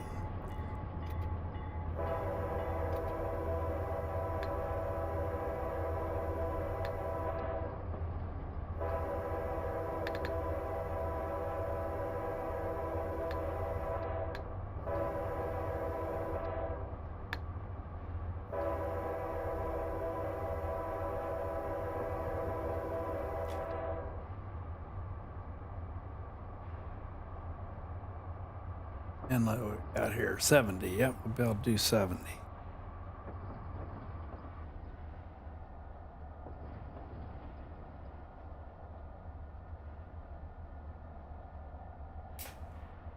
So that's cool. And very shortly, then we can get the heck to Barstow, and that'll be the end of the line. And Scott, if you're still there, I appreciate you checking in and letting me know that things are working. Stream to YouTube there and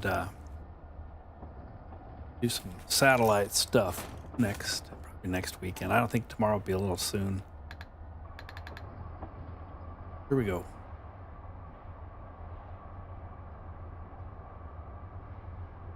Screaming across the Mojave Desert shortly. Meantime, we're screaming past the Oro Grande cement plant.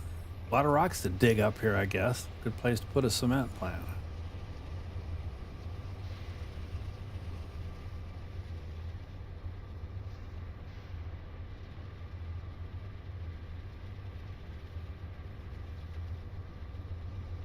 Big old Mojave River and nothing over there.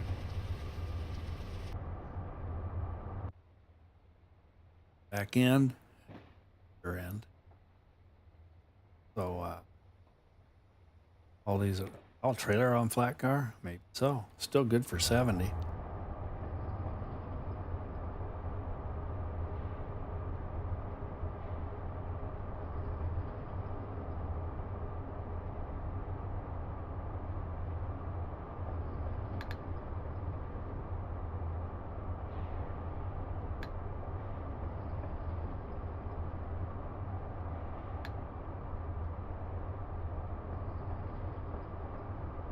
Yeah, we got it clear.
Knew there was another crossing up.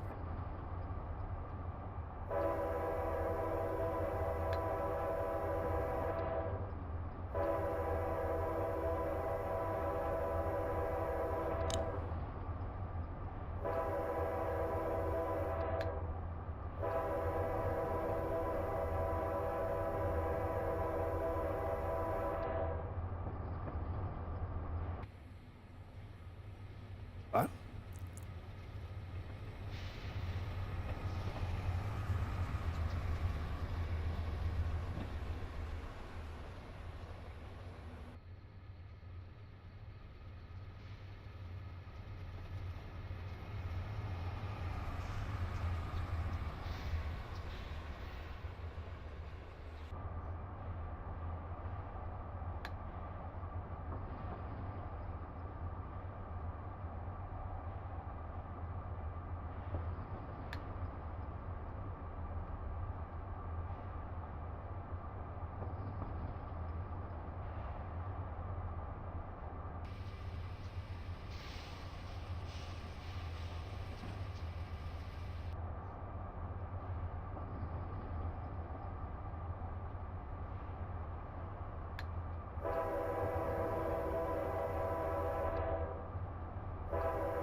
Clear.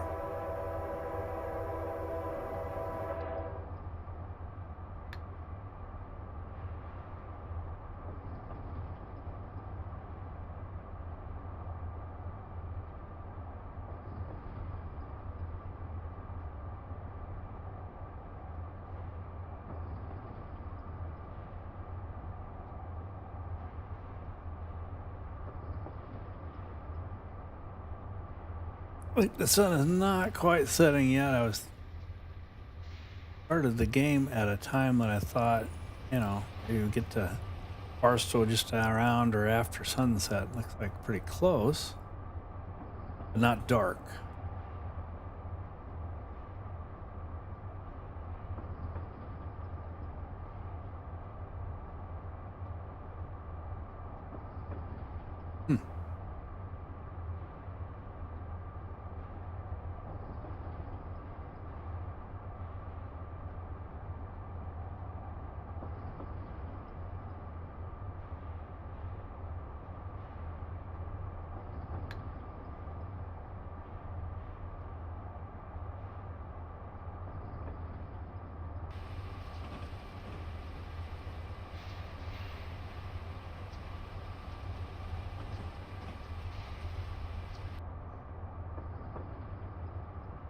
24 miles to Buxton.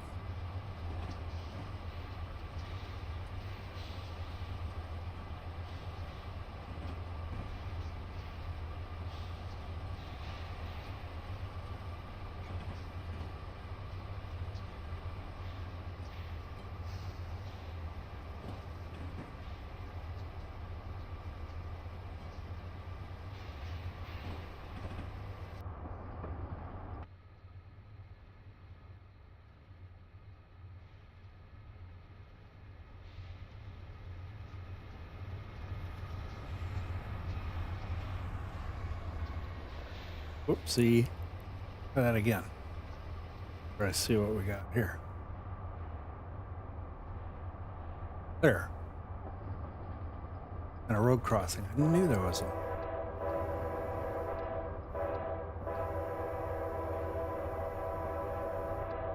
Got it.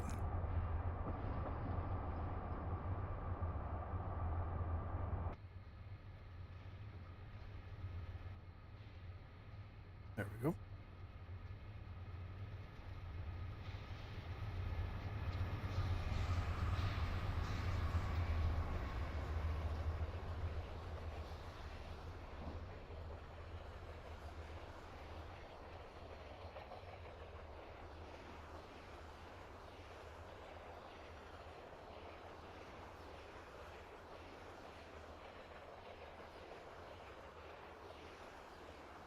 Man, that is a hot train right there. All piggybacks for Chicago. That part up, but it's probably true. Could have been true.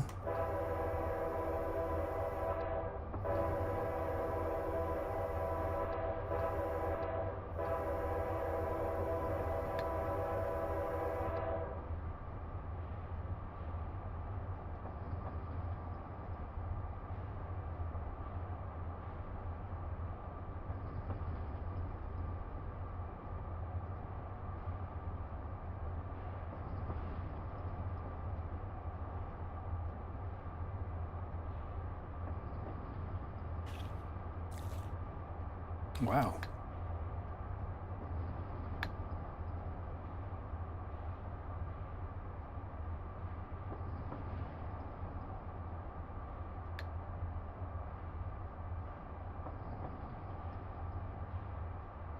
Clear.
There you got that welded rail there. I said a joint quarter mile apart or so. See, it's not going click, clack, click, clack. It's going click, clack every so often. Which is 1,000 feet. That's pretty good, yeah. 1,000 scale feet, maybe. Somewhere close to that. They're not, well, they can actually make them as long as they want. I don't think they are a quarter mile, but they're somewhere around 1,000 feet, give or take.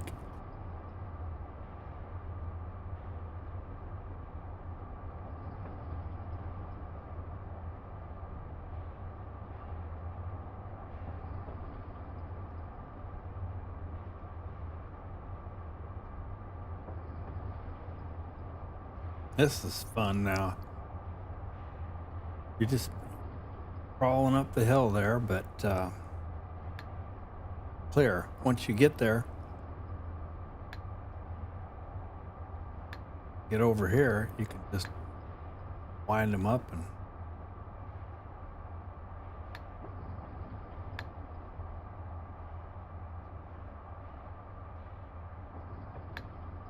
kind of smoothly zip into Barstow.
Another clear.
Clear.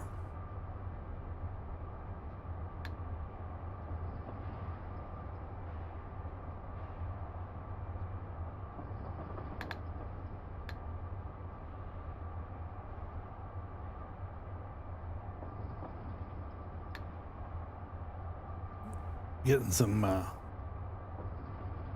upper cues from the dispatcher over there. I think it'll work out just about right for getting the Barstow.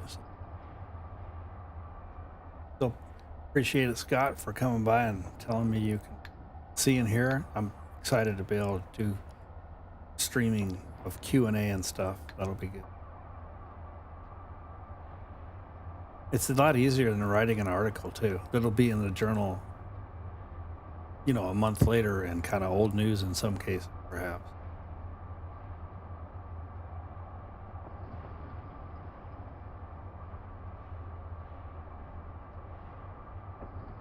Plus, Q&A is good for reaching the different knowledge levels, because whenever I do like a talk, or especially the stupid 20-minute ones, I don't like that because you can't put much in there. So I try to cover things generally from somebody who knows nothing to somebody who wants to know more than I do in some cases. But you know, it's hard to do that in just a slideshow or something. A lot easier if you just ask a question. What do you want to know? Then you can hit whatever level.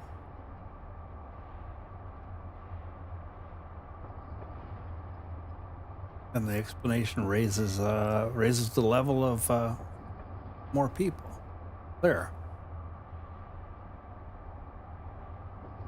Because it doesn't have to be short either. No time limit on, well, the next act is about to follow there. You got to clear the room or whatever. You can. YouTube, I own it. You know, hey, the channel, that is, of course. Get on there and talk about whatever until whatever. It's been at least 2-hour trip to Barstow. And we're getting real close. We're going to go stop in the yard because that's what I had actually entered in for it. I didn't even see that crossing. That's what I had entered in for it back with the first train I tried to take, and it stalled going up the hill out of San Bernardino. So I thought I'll go back and get a different train, and I did, but I didn't change the route. So this train would not go in the yard. It would probably go to the fuel rack, which is one of the choices, but we're stuck with the yard idea because I missed it. What can I say? Also, like, I missed that crossing.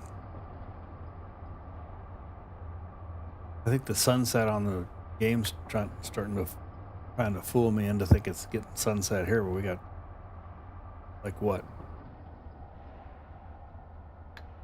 5 hours to go before sunset.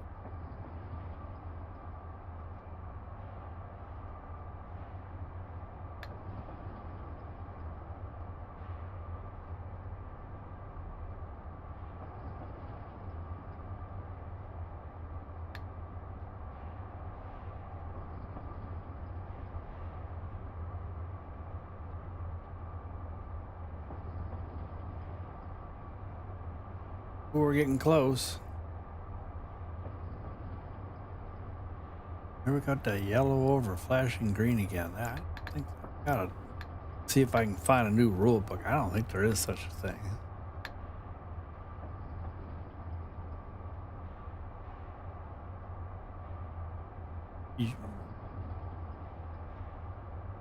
I don't know. Probably means like an approach medium, which is prepared to enter a diverging route at the next signal not exceeding 50 miles an hour or prescribed speed through that turnout. So it's like a double yellow or flashing yellow is the approach medium, 50 mile an hour or less restriction coming up anyway. So we must gonna cross over at Lenwood here. Like, huh? Cross over to be able to go into the yard lead? Probably.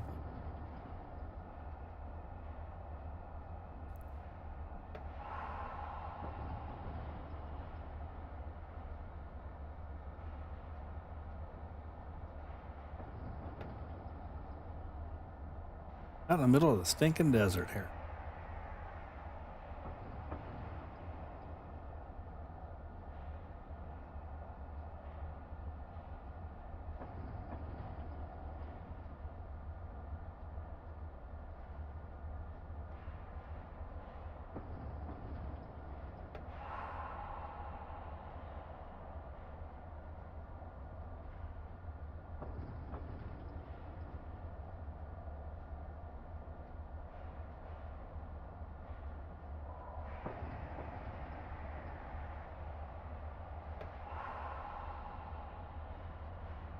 And diverging clear, so we shall cross over. Prescribed speed through the turnout, 50 miles an hour. And the block is clear.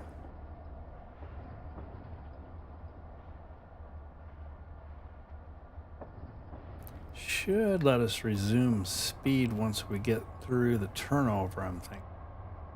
Turnout, I'm sorry. I must be thinking food. Turnover, huh?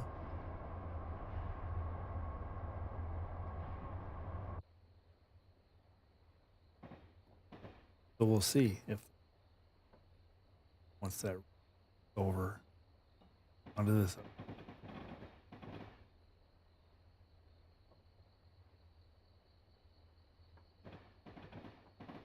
Yep, we're back to 70.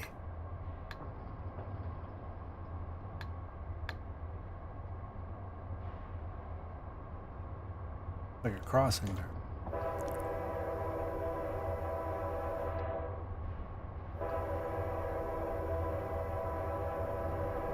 Oh, it's one of those barricaded ones, huh? Oh well. And we're gonna have a 65, probably 55 for freight coming up. Thank you.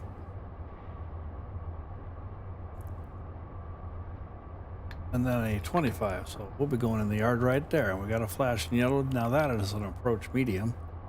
We're gonna go ahead and cut her down to 50, but actually the turnout speed's gonna be 25, so we'll do that. And what we'll do is we'll kind of hang a left onto that, through that turnout coming up, and then that will take us down under the track and swing left and then swing back right down under and go into the yard. Dropped off some chocolate covered. Doesn't matter what it is, it's chocolate covered. I love it when my wife is on vacation, although she's doing summer school this year. Still, way a lot less stress than regular school.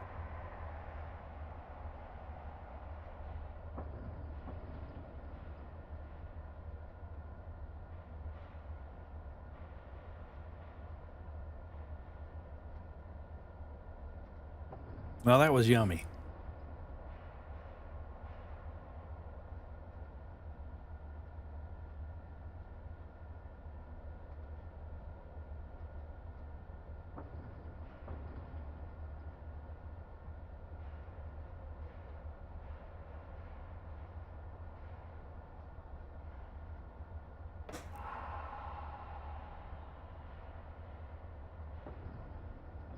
So we have a diverging approach.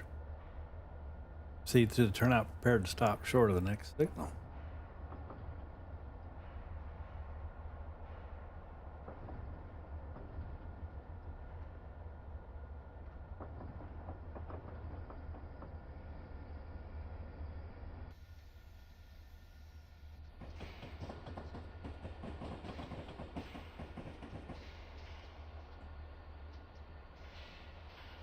Here we are coming into Barstow here. We're doing this little off to the left and then back under the tracks, like I said.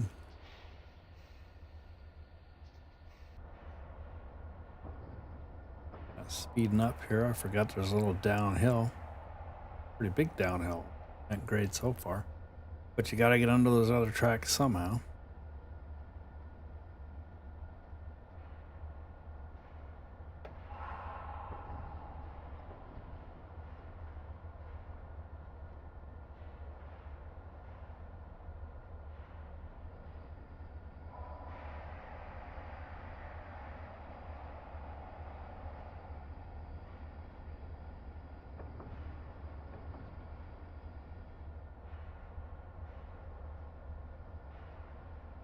And flashing red, that's a restricting signal, 20 miles per hour. Or 15 according to the...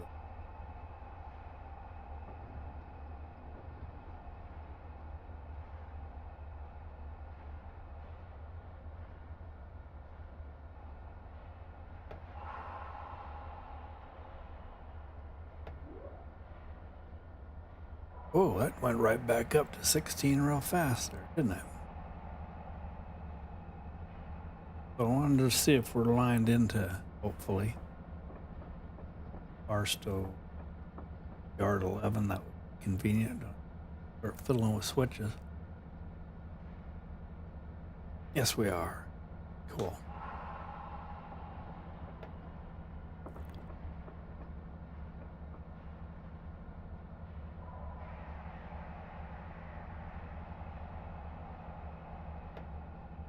Interesting controlling this coming in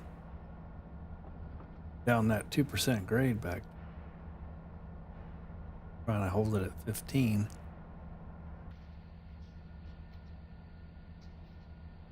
The locomotive diesel shop where they assemble, check the locomotive consists for the various trains that originate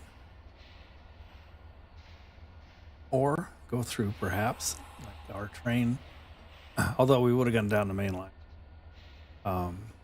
Might pull in and you take your power over there to the roundhouse, it's still called. The house, the diesel house, locomotive house, take it over there and leave it, and then they maybe check it out or whatever, and or send out some new power for the train for the outbound crew. Rear end's still coming down that hill, giving us a little push to get us right back up to 15. Keep setting the air. So we got to pull up 1.15 miles before we stop. Other end of this track, basically, I'm sure.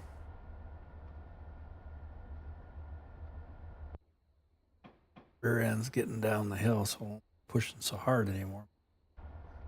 Kind of just cruise without having to keep a finger on the brake.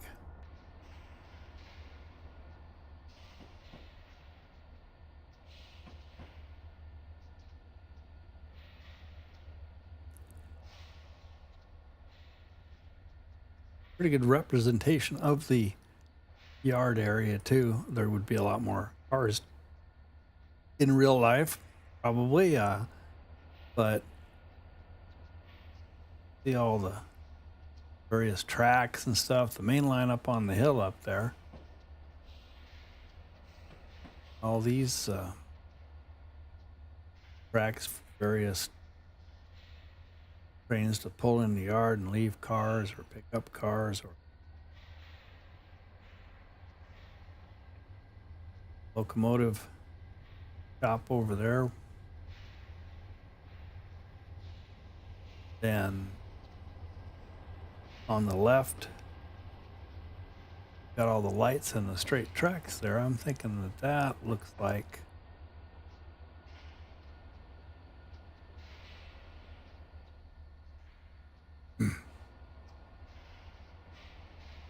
I guess they're just tracks.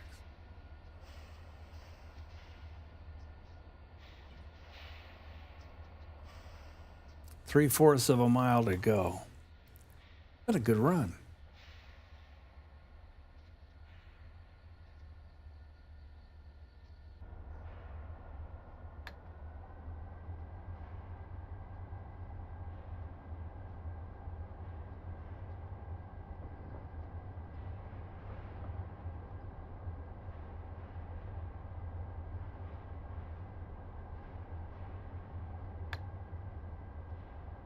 See that tower there to the right? What they call the high tower, where there's well, it used to be anyway, a train master in there, train master or 2 or 3.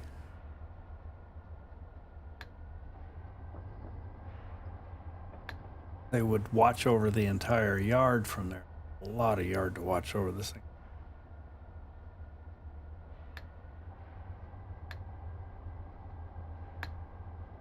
And a pretty good view from up there. I don't know. Apparently, it was built to withstand earthquakes pretty well, because it did. It stayed there as long as I was there.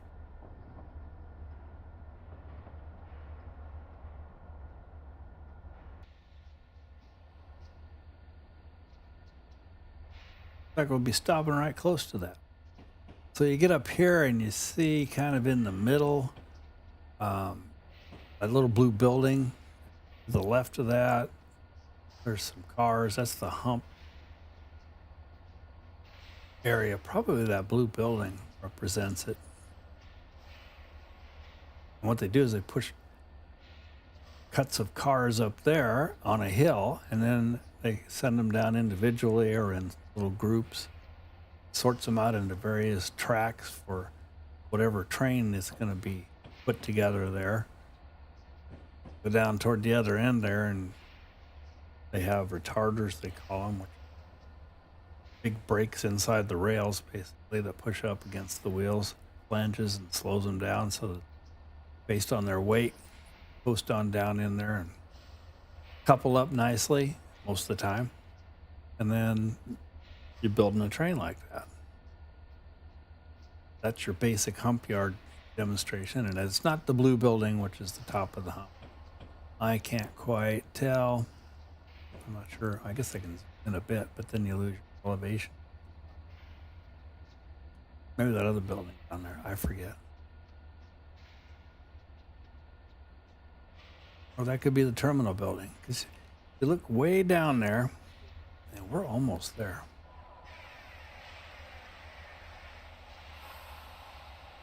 See, straight ahead, there's a little white light and a bunch of parallel tracks. Those parallel tracks would represent the bowl. The bowl is where the cars go when they push them over the pump, and that's where the trains are made based on that.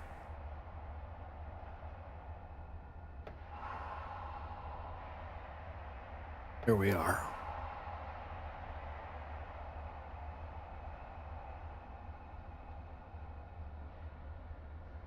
Good chunk. Nice run.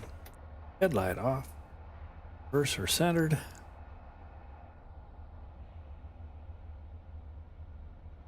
Dial lights off here if I can remember.